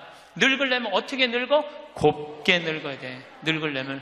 그리고 60이 되면은 이순이라는 게 뭐냐면은 누가 내 욕을 해도 화가 나지 말아야 되는 것뿐만 아니라 이해 안 되는 게 없어야 돼요. 삼라만상 우주, 아까 1000명이라고 그랬잖아요. 1000명 안에는 우주 만물의 조화까지 다 알아야 돼. 그 60이 되면은 이해 안 되는 게 없어야 돼. 내가 60대신 분 중에 너무너무 멋있는 분 한 분을 알고 계세요. 난 그분 지금 얼굴도 본 적이 없는 분이에요. 얼굴도 본 적이 없는데 이분이 얼마나 멋있느냐 하면은 성모회장이래, 어느 성당에. 근데 내 후배 신부 중에 하나가 5년 전에 옷을 벗었어요. 신학교 때 내가 굉장히 예뻐했던 아이인데 자기 기쁘지 않대. 사제로서 기쁘지 않대. 사제로서 기쁘지 않으니까 미사를 드릴 수가 없는 거예요. 그거 여자 문제보다도 더 고통스러운 거예요. 내가 사제로서 기쁘지 않아. 그래서 나는 더 이상 제사를 드릴 수 없다. 그래서 옷을 벗고 나간 거야. 이 신부 혼자 쭉 사는 거죠. 근데 그 본당 신부였을 때 성모회장님이었대. 성모회장님이었는데 이 신부님이 5년 동안 혼자 사는 걸 알고 딸이 36인가 37이래. 딸한테 그랬대요. 너 그 신부님 알지? 알고 있대. 근데 그 신부 옷 벗은 거 알지? 알고 있대. 근데 너 지금 시집도 안 가고 혼자 사니? 이렇게 허송세월 보내지 말고 신부님 외롭고 힘든데 너 신부님한테 시집이나 가서 밥도 해주고 빨래도 해주고 의지가지 하면 어떻겠느냐? 그 성모회장님이 남편도 설득했대. 당신 저 본당 신부님 있을 때 저런 사이 하나 있으면 좋겠다고 그러지 않았느냐고. 저 사이 사모면 되지 않겠느냐고. 남편도 설득하고 남편도 좋다고 그랬대. 그래갖고 이번 3월 신부님한테 찾아간 거야. 내 딸 줄 테니까 신부님 혼자 외롭게 살지 말고 내 딸 이제 데리고 같이 살았으면 좋겠다고. 그래서 이번 3월 달에 결혼을 시킨 거야. 60이 되려면 그 정도는 돼야지. 60이 되려면 그 정도는 돼야지. 신부님도 옷 벗고 나가면 내가 저 신부님 더럽다고, 저 신부님 저럴 수 있느냐고, 내가 그렇게 안 봤는데 욕이나 하고 돌이나 던지고, 그건 나이를 헛먹는 거예요. 그 신부는 얼마나 힘들었겠어, 인생 살면서. 자기 맞지도 않는 옷 입고 이러지도 못하고 저러지도 못하고 부모님 상처 줄까봐 옷도 못 벗고 얼마나 힘들겠어. 그 정도 이해는 돼야지. 60이 돼갖고 옷 벗고 나가면 나는 이해가 안 되네. 저 신부님 왜 옷을 벗고 나갔을까? 그래서 60이라는 건요 정말 아름답기 시작한 나이에요. 저는 60된 여자친구들이 많아요. 진짜로. 근데 60된 분들하고 이렇게 대하면 참 편안해. 30대, 40대 이 여자들은 불편해. 불편해. 근데 60만 되면은 아주 편안해. 그리고 60이라고 얼굴이 못생긴 것도 아니야. 이뻐 다. 60은 내가 보기에는 아름답기 시작한 나이에요. 아름다운 모습으로 나이를 들어가는 것. 누가 뭐라 그래도 받아들이고 포용할 수 있는 따뜻한 나이가 저는 60이 아닌가 싶어요. 70이 종심소욕 불육이라고 그래요. 뭐라고 하면 70이면 마음을 따른, 욕구가 일어나는 마음을 따라도 법에 어긋남이 없는 나이야. 그러니까 내가 한 70 넘은 분이 내가 욕심껏 행동을 해도 그게 법에 어긋나지 말아야 돼. 다시 말해서 좀 쉽게 얘기하면 우리 천주교 교우들 알아듣기 쉽게 말하면 70에 내가 하는 행동이 하느님이 하는 행동하고 똑같아야 돼. 70은. 근데 70된 할머니들 막 잔치집에 갔는데 그냥 부친 게 맛있다고 꼬쟁이에 그 집에 뭐 부친 게 남든 뭐 모자라든 상관하지 않고 꼬쟁이에 싸갖고 막 그게 이제 늙으려면 곱게 늙으려는 거예요. 그러면 안 된다는 거예요. 70. 불류구라는 게 뭐냐면 자야, 자. 예. 자가 넘침이 없는 거. 우리 요셉 성인을 의인이라고 그러죠? 왜 의인이라고 그러는지 아세요? 목수들은 자가 생명이에요. 그래서 길이가 정확해야 돼. 그래서 목수들은 재판할 때도 누구를 불러냐? 목수를 불러요. 목수를 불러갖고 이 사람이 정확하게 계산한 거냐? 누가 다 계산해줘? 목수들이 계산해 줬어. 그 의인이야, 의인. 그러니까 어긋남이 없는 거야, 어긋남이. 70이 되면은. 근데 70이 됐는데도 불구하고 욕심을 부리고. 난 70된 할머니들 싸우는 거 많이 봤어요. 싸우는 거 많이 봤어요. 근데 공자님이 73살까지 살다가 죽었어. 무슨 얘기냐면은 천지가 80이 넘게 사는데 70까지만 얘기를 하고 죽은 거야, 공자님이. 80은 어떻게 살으라고. 그래서 내가 80을 내가 생각을 해봤어요. 80은 뭐 해야 되는 나이냐면은 생생지심의 나이예요. 생생지심. 생생지심이라는 게 뭐냐면은 생명을 사랑하는 나이야. 80은 생명을 사랑하는 나이. 80까지 살면은 여러분들 감사하지 않아요? 감사하죠? 저는 46세 위암 수술을 하고 매년 가을마다 단풍 구경을 가요. 매년 셋째 주 월요일 날 우리 부관장 출신 신부들하고 단풍 구경을 가는데 너무너무 아름답더라고. 그때 내 기도문이 뭐냐면, 하느님, 올해도 단풍을 보게 해주셔서 감사합니다. 이렇게 아름다운 단풍을 보게 해주셔서 감사합니다. 근데 80이 된 분들은 단풍을 몇 번을 보는 거야? 80번을 보는 거 아니에요. 얼마나 감사해. 근데 80 먹은 할머니들 뭐 다리도 아프고 허리도 아프고 뭐 귀찮지. 근데 이렇게 말해요. 늙으면 죽어야 돼. 사는 게 귀찮아. 사는 게 재미가 하나도 없어. 내가 인생 살아보니까 믿을 놈 한 놈도 없어. 머리 검은 짐승한테는 잘해주는 게 아니야. 80 먹은 할머니가 이렇게 부정적인 얘기를 하면은요, 이 할머니는 인생을 실패한 할머니예요. 실패한 거 아니에요?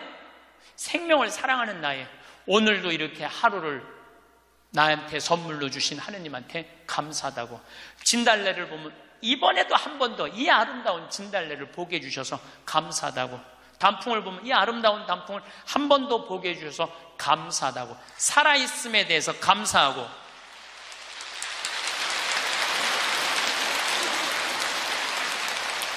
생명에 대해서 사랑하는 마음. 예.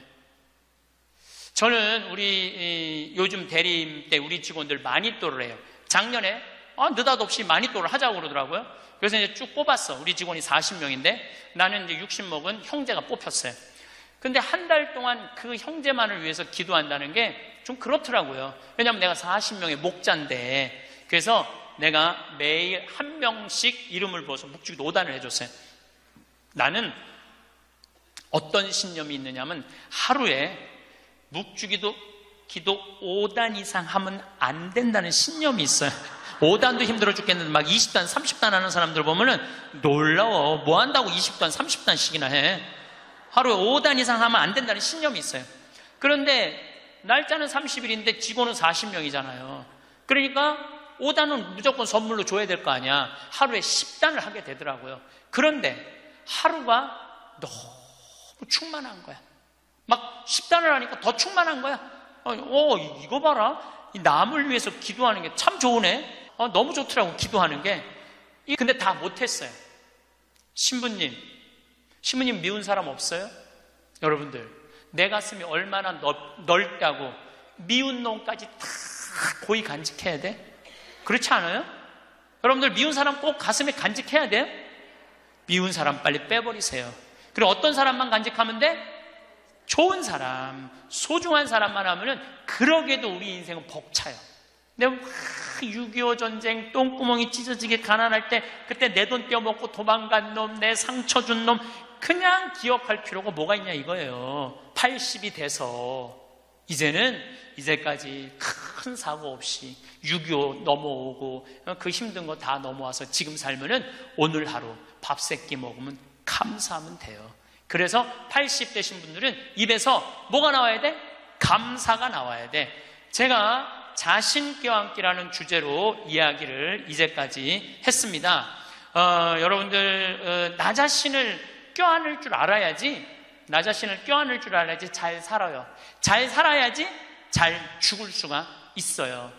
그래서 15에 지우악하고, 30에 립하고, 40에 부록하고, 50에 지천명하고, 60에 이순하고, 70에 불류구하고 80에 생생지심의 단계에 내가 갔는가? 이걸 물어보자는 거예요. 나는 지금 어떤 단계인가? 나는 뜻도 안 세운 거 아닌가? 뜻도 안 세우고 공부도 안 하고 또 내가 섰다면은 어떻게 살아가야 될 것인가? 쓴 사람으로서. 그 나는 정말로 욕심 없이 유혹받지 않고 악의 유혹을 받지 않고 정직하게 살아가는. 그리고 하늘의 뜻은 내가 알고 있는가? 하늘의 뜻은. 그리고 마음이 평화롭게 이순하고 있는가? 내가 하는 행동이 하느님이 하는 행동하고 똑같은가? 그리고 생명을 사랑하는 나인가? 그걸 알아야 돼. 그러면은 그런 정도의 사람이 되려고 그러면 공부해야 돼. 신부님, 저는요 신학교 공부했죠, 환경공학 공부했죠, 그 다음에 글 공부했어요. 그래서 저는 한국문인 회원이고 국제 팬클럽 회원이에요. 물론 우리 가톨릭 문인 회원이에요.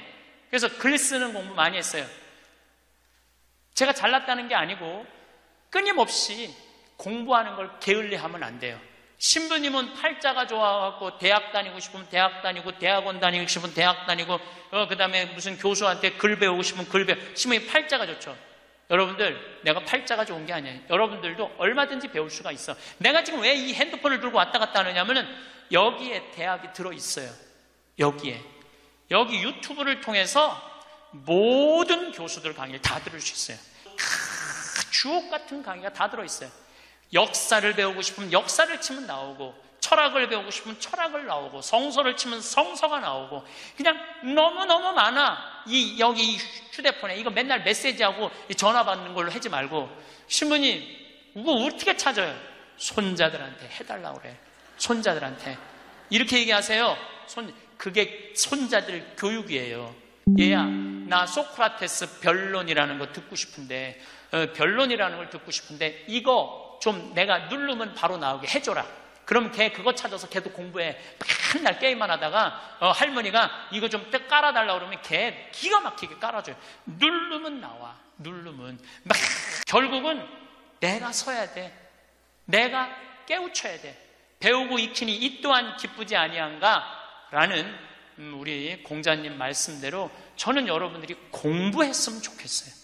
공부를 하면은요, 소크라테스 말씀처럼 지식은 덕으로 가고 덕은 곧 행복으로 이어진다는 거예요. 그래서 우리 교우들 열심히 공부하셔서 조금 더 성숙한 사람으로 변화돼 나갔으면 좋겠어요. 혹시 이런 적 있으신가요? 대화를 나누다 상대방이 무심코 던진 자랑 한마디에 기분이 상했던 경험, 또는 내가 자랑을 했다가 상대방이 뭔가 불편해 보였던 기억. 그런데요, 우리가 흔히 하는 자랑 중에서도 이 자랑은 정말 치명적입니다.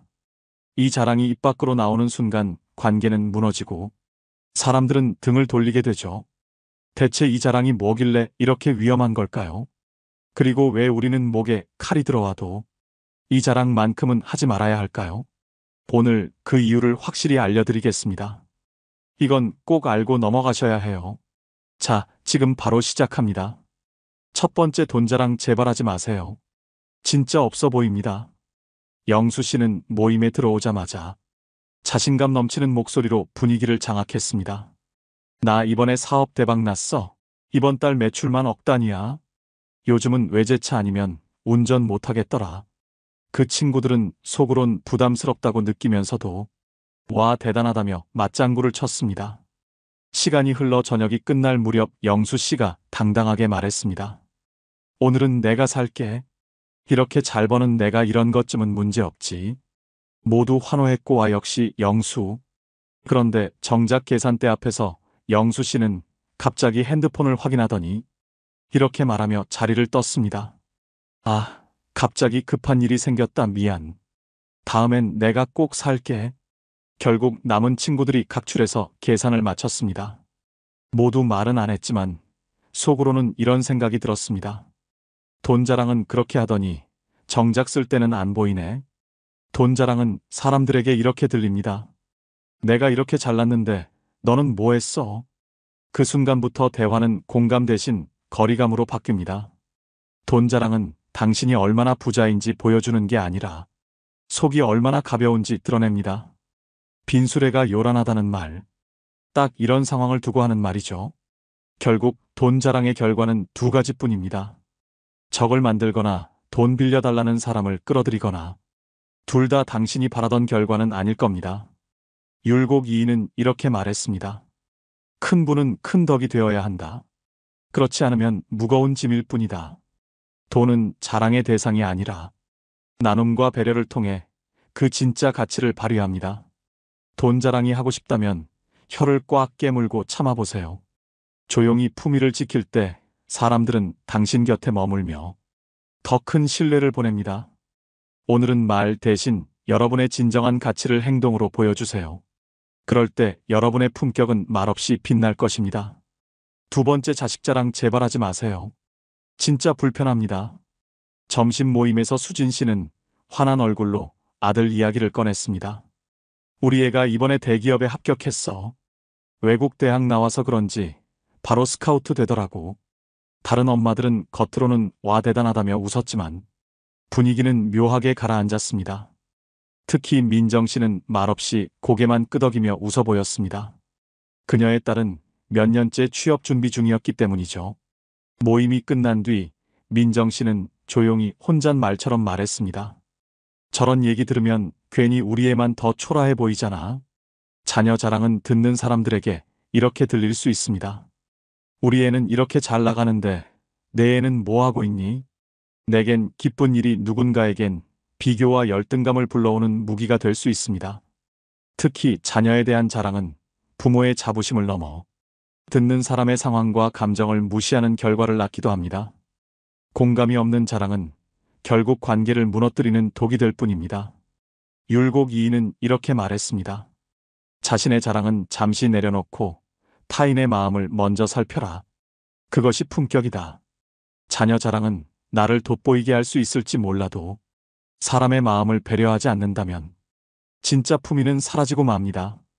자녀 자랑이 하고 싶다면 혀를 꽉 깨물며 참아보세요. 대신 다른 부모의 이야기에 귀 기울이고 공감하는 사람이 되어보세요.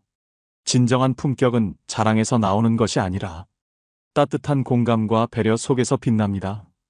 오늘 여러분의 말 한마디가 누군가의 마음을 따뜻하게 할 수 있습니다. 그간 여러분은 누구보다도 품위 있는 사람이 될 겁니다. 세 번째, 인맥 자랑 제발 하지 마세요. 진짜 공허합니다. 저녁 모임에서 태호 씨는 대화를 주도하며 목소리를 높였습니다. 나 홍길동도 알아. 진짜 친해. 그 사람 집에도 몇 번 갔었지. 이번에 새로 낸 책도 나한테 사인해줬다니까. 다른 사람들은 겉으로는 와 대단하다라고 맞장구 쳤지만 속으론 묘한 씁쓸함이 스쳤습니다. 저 사람 정작 본인은 자랑할 게 없으니 남의 이름만 빌리는구나. 모임이 끝난 후 한 사람이 이렇게 말했습니다. 지가 잘나야지 주변 사람만 잘나면 뭐해. 인맥 자랑은 사람들에게 이렇게 들릴 수 있습니다. 내 주변은 이렇게 대단한 사람들이 있는데 너는 뭐 있어? 하지만 이런 자랑은 공감을 얻기는커녕 듣는 사람들에게 공허함과 거리만 남깁니다. 사람들은 당신이 누구와 친한지보다 당신이 어떤 사람인지를 보고 싶어 합니다. 오히려 인맥을 자랑할 수 사람들은 이렇게 느낍니다.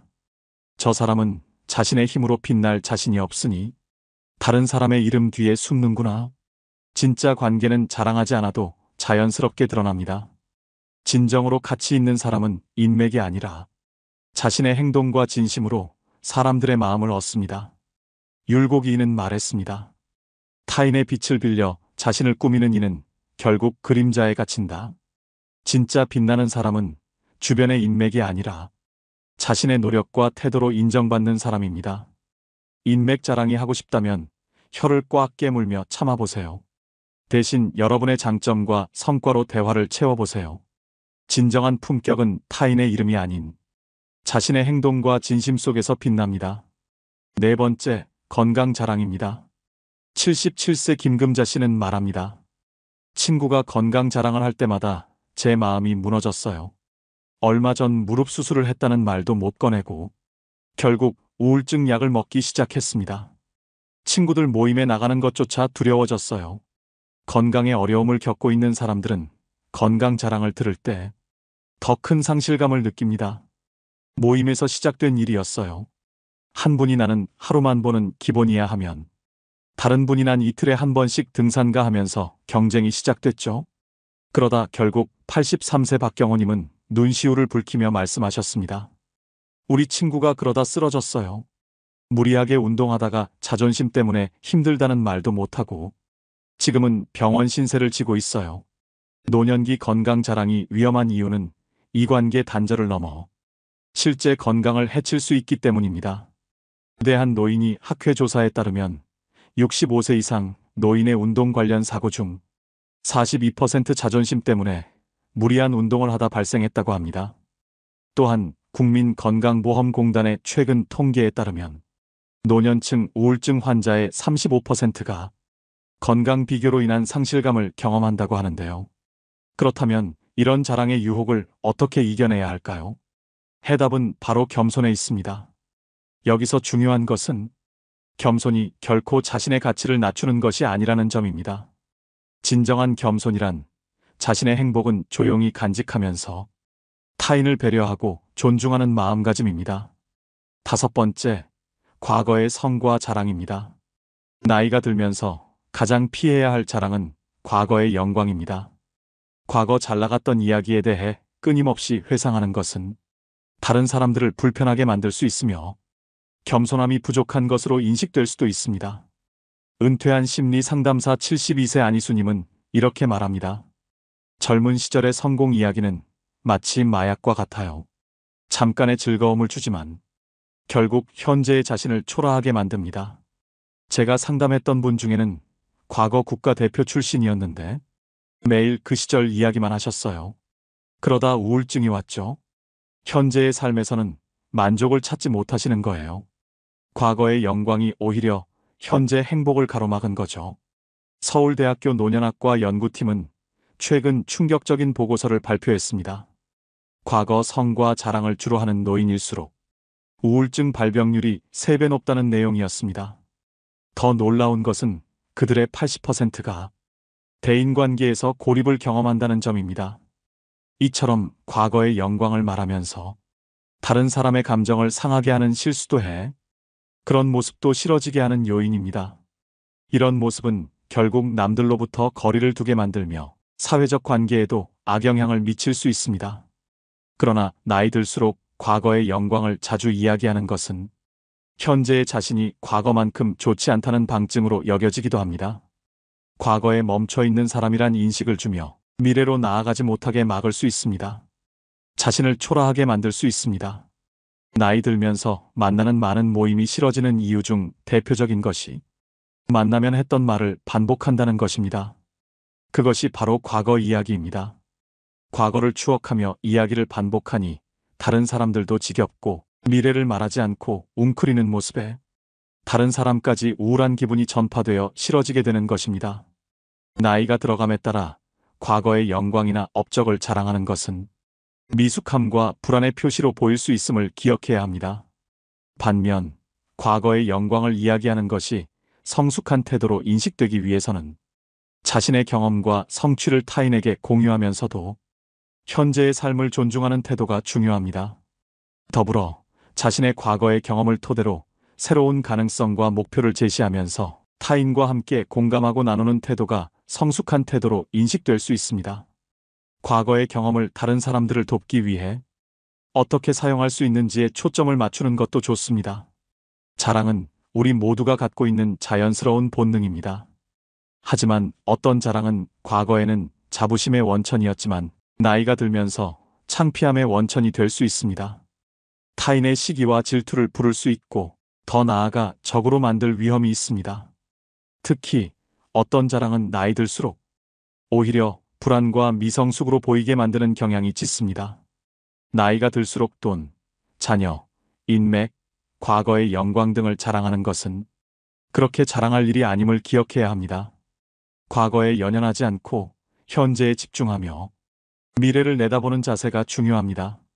나이가 들어감에 따라 우리의 가치는 지속적인 성장, 인생 경험을 통해 얻은 지혜, 주변 사람들의 삶에 미치는 긍정적인 영향에 있습니다.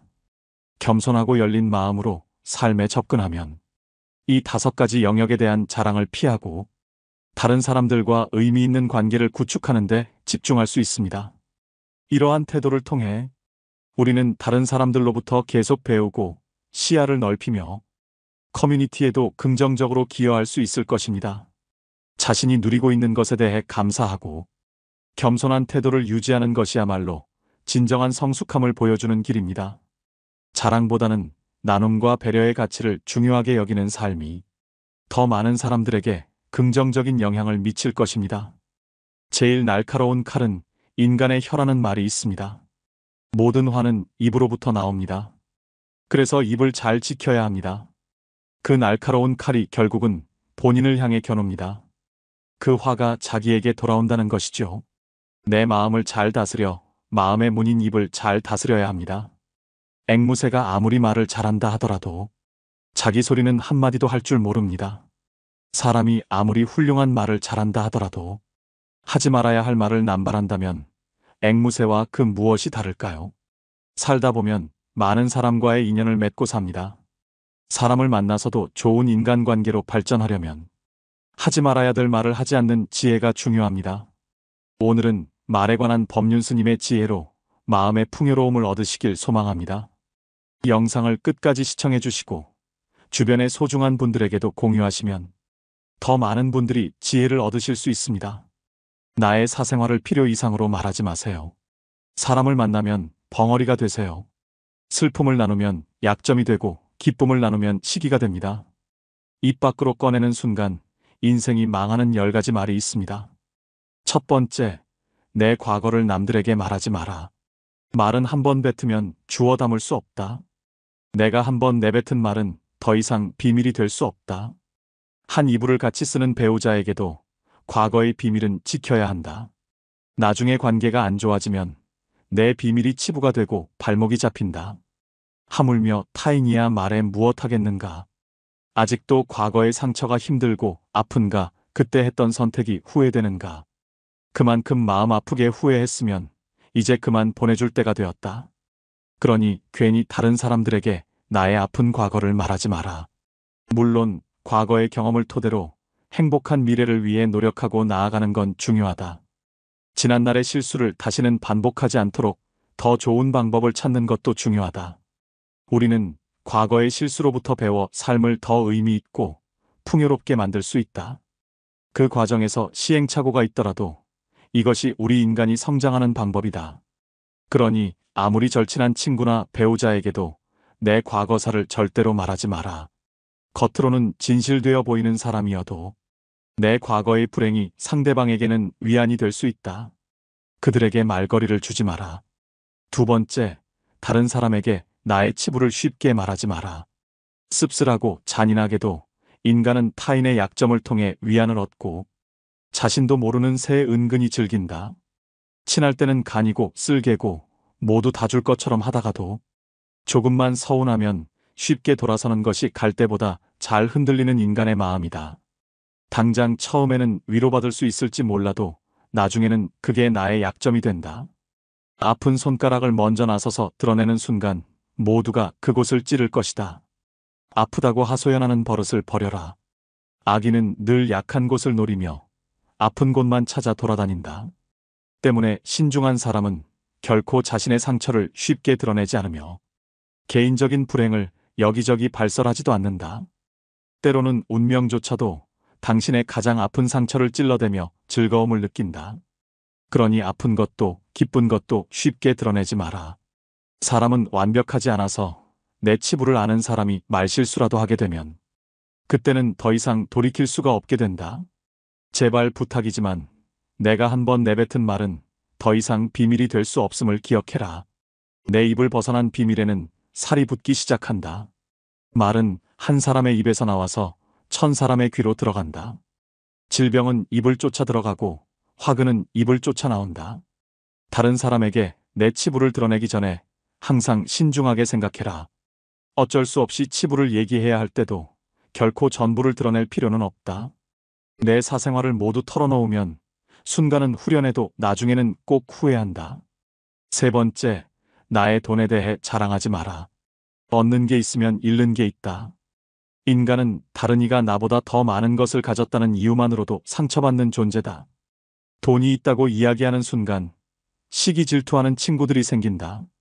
부자들도 있겠지만 대부분의 사람들은 하루하루 힘들게 살아가는 게 현실이다. 대부분은 살아남기 위해서 애쓰고 투쟁한다. 친구의 권유로 투자를 했다가 돈을 잃은 사람도 있고, 퇴직금으로 받은 돈을 아들의 사업 자금으로 썼다가 몽땅 잃어버리게 된 사람들도 있다. 돈 자랑도 아무나 하는 게 아니다. 드러난 돈이야 내가 자랑하지 않아도 남들이 다 안다. 또한 처음 만나는 사람 앞에서 돈 자랑으로 과시하는 것이 절대 다른 사람은 기선제압하는 좋은 방법이 아니다. 오히려 그런 사람은 만나면 돈 냄새가 진동을 해서 자신을 진정으로 도와줄 사람은 코를 막고 떠나가고, 돈만 빼먹으려는 사람들만 호시탐탐 입맛을 다시며 우글거리게 된다. 돈 빌려달라는 사람으로 인해 인생이 힘들어질 수도 있다. 한국인들만큼 일확천금과 한탕을 좋아하고 밝히는 민족도 없다. 정말 돈 자랑을 하고 싶다면 상대방에게 베풀고 나서 자랑하고 항상 운이 좋았다고 말해라. 그 베푸는 돈도 아깝다면 친한 친구나 가족에게도 돈을 자랑할 생각은 하지 마라. 네 번째, 나의 목표를 남들에게 절대로 말하지 마라. 사공이 많으면 배가 산으로 간다라는 말은 다들 들어보았을 것이다. 이 말의 의미는 주변에서 이래라 저래라 간섭하는 사람이 많으면 나의 목표를 이루기 힘들다는 의미다. 아직 시작도 안 한 목표를 남들에게 말하는 것은 내 목표로부터 멀어지는 일이다. 출발도 하기 전에 의지를 빼앗긴다.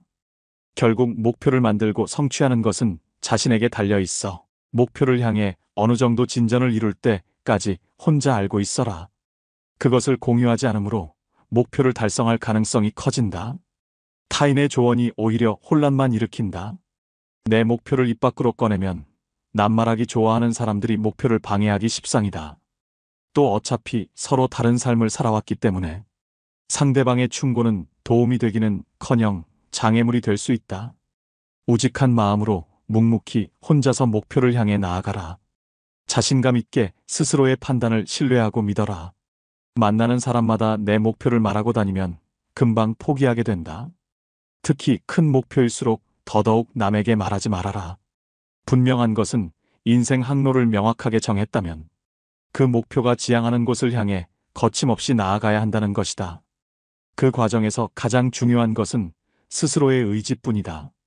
나를 이해하지 못하는 사람들의 근거 없는 판단과 평가에 쓸데없이 발목을 잡힐 필요가 없다. 나에 대해 제일 잘 아는 사람은 나밖에 없다. 다섯 번째, 남들에게 절대로 생색내지 마라. 은혜를 베풀었으면 보답을 바라지 말고 남에게 주었으면 뒤에 후회하지 말아라. 입만 열면 자랑하고 생색내는 사람이 있다. 자랑 같지 않은 것도 자랑하는가 하면 대화가 안 통하는 사람도 있다. 생색내는 사람과 같이 있을 때 피곤하고 스트레스를 받았던 경험이 다들 있었을 것이다. 불교에서는 보시라는 단어가 있다. 보시는 은혜를 많이 베푸는 것을 뜻한다. 내가 다른 사람들에게 베풀면 베풀수록 그 복은 몇 배로 나에게 크게 돌아온다. 내가 설령 그 복을 받지 못해도 내 자손에게라도 복이 가게 된다. 그런데 이런 복에도 조건이 하나 붙는다. 남에게 베풀었다면 생색내지 말고 베푼 일을 잊어버려야 한다는 것이다. 친구와 같이 밥과 술을 먹었는데 친구가 밥값을 놓고 와서 내가 밥값을 내야 할 때도 있을 것이다. 평소에 친구가 밥값을 놓고 온 적이 없었다면 생색내지 말고 하루는 그냥 내가 밥을 사주면 된다. 다른 사람에게 착한 일을 했더라도 자랑하지는 마라. 선행을 했다면 내 마음 안에서만 느끼며 굳이 타인에게 밝히지 않아도 된다. 내가 진실한 마음으로 착한 일을 했다면 그것만으로도 차고 넘치고 충분하다. 선행을 베푼 이후에는 남들에게 자랑하지 말고 내 행동의 의미를 느끼며 스스로에게 만족하라. 여섯 번째, 남들에게 내 가족의 비밀을 말하지 마라. 나에게도 사연과 비밀이 많은 것처럼 부모 형제네 그리고 아들 딸에게도 꼭 지키고 싶은 비밀이 있다. 혹시 아이들의 일기장을 몰래 꺼내본 적이 있는가? 만약 그런 적이 있다면 앞으로는 절대 아이의 비밀을 몰래 알려 하지 마라. 자식의 사생활을 지켜주는 게 가족의 화목함을 위해 좋다. 현명하고 지혜로운 사람들은 아무리 가족이라고 해도 서로의 사생활과 생각을 존중해준다. 또 남에게 가족의 비밀을 공유하지 않는다. 자식의 일기장을 몰래 보고 잔소리 한 번에 했더니 아이와 사이도 안 좋아지고 상황도 나빠진 경우가 많다. 모르는 게 약이다라는 말이 있다. 자녀가 어느 정도 성장했다면 알아도 모른 채 하고 타인에게는 더더욱 아예 비밀을 말하지 마라. 인간관계는 자신의 정신적 만족감을 위해서 하는 것이다. 다시 말하면 이익의 정도에 따라 상대방과의 관계가 달라질 수 있다는 말이다. 그래서 사람과 함께 살아가되 적당한 거리를 둬라. 하물며 남의 말을 옮기고 싶어 밤에 잠도 못 자는 사람에게 자신의 허물이나 가족의 비밀을 얘기했다가는 결국은 그것이 언젠가 되돌아와서 자신의 뒤통수를 때리는 결과가 될 수 있다.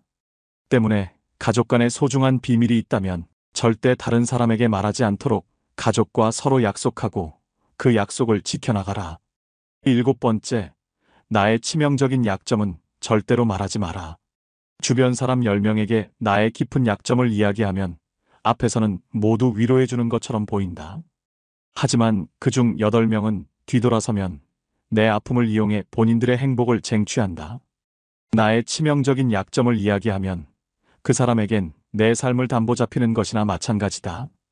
피치 못할 상황에서 약점을 이야기해야 할 때도 절대로 모든 약점을 한 번에 이야기하지 마라. 일단 입 밖으로 내뱉으면 주워 담을 수 없기 때문에 늘 조심해야 한다. 수다쟁이처럼 말을 많이 한다고 해서 사람들 사이에서 인기 있는 것은 아니다. 오히려 말실수 한 번으로 지금껏 내가 쌓아온 평판이 안 좋아질 수도 있다.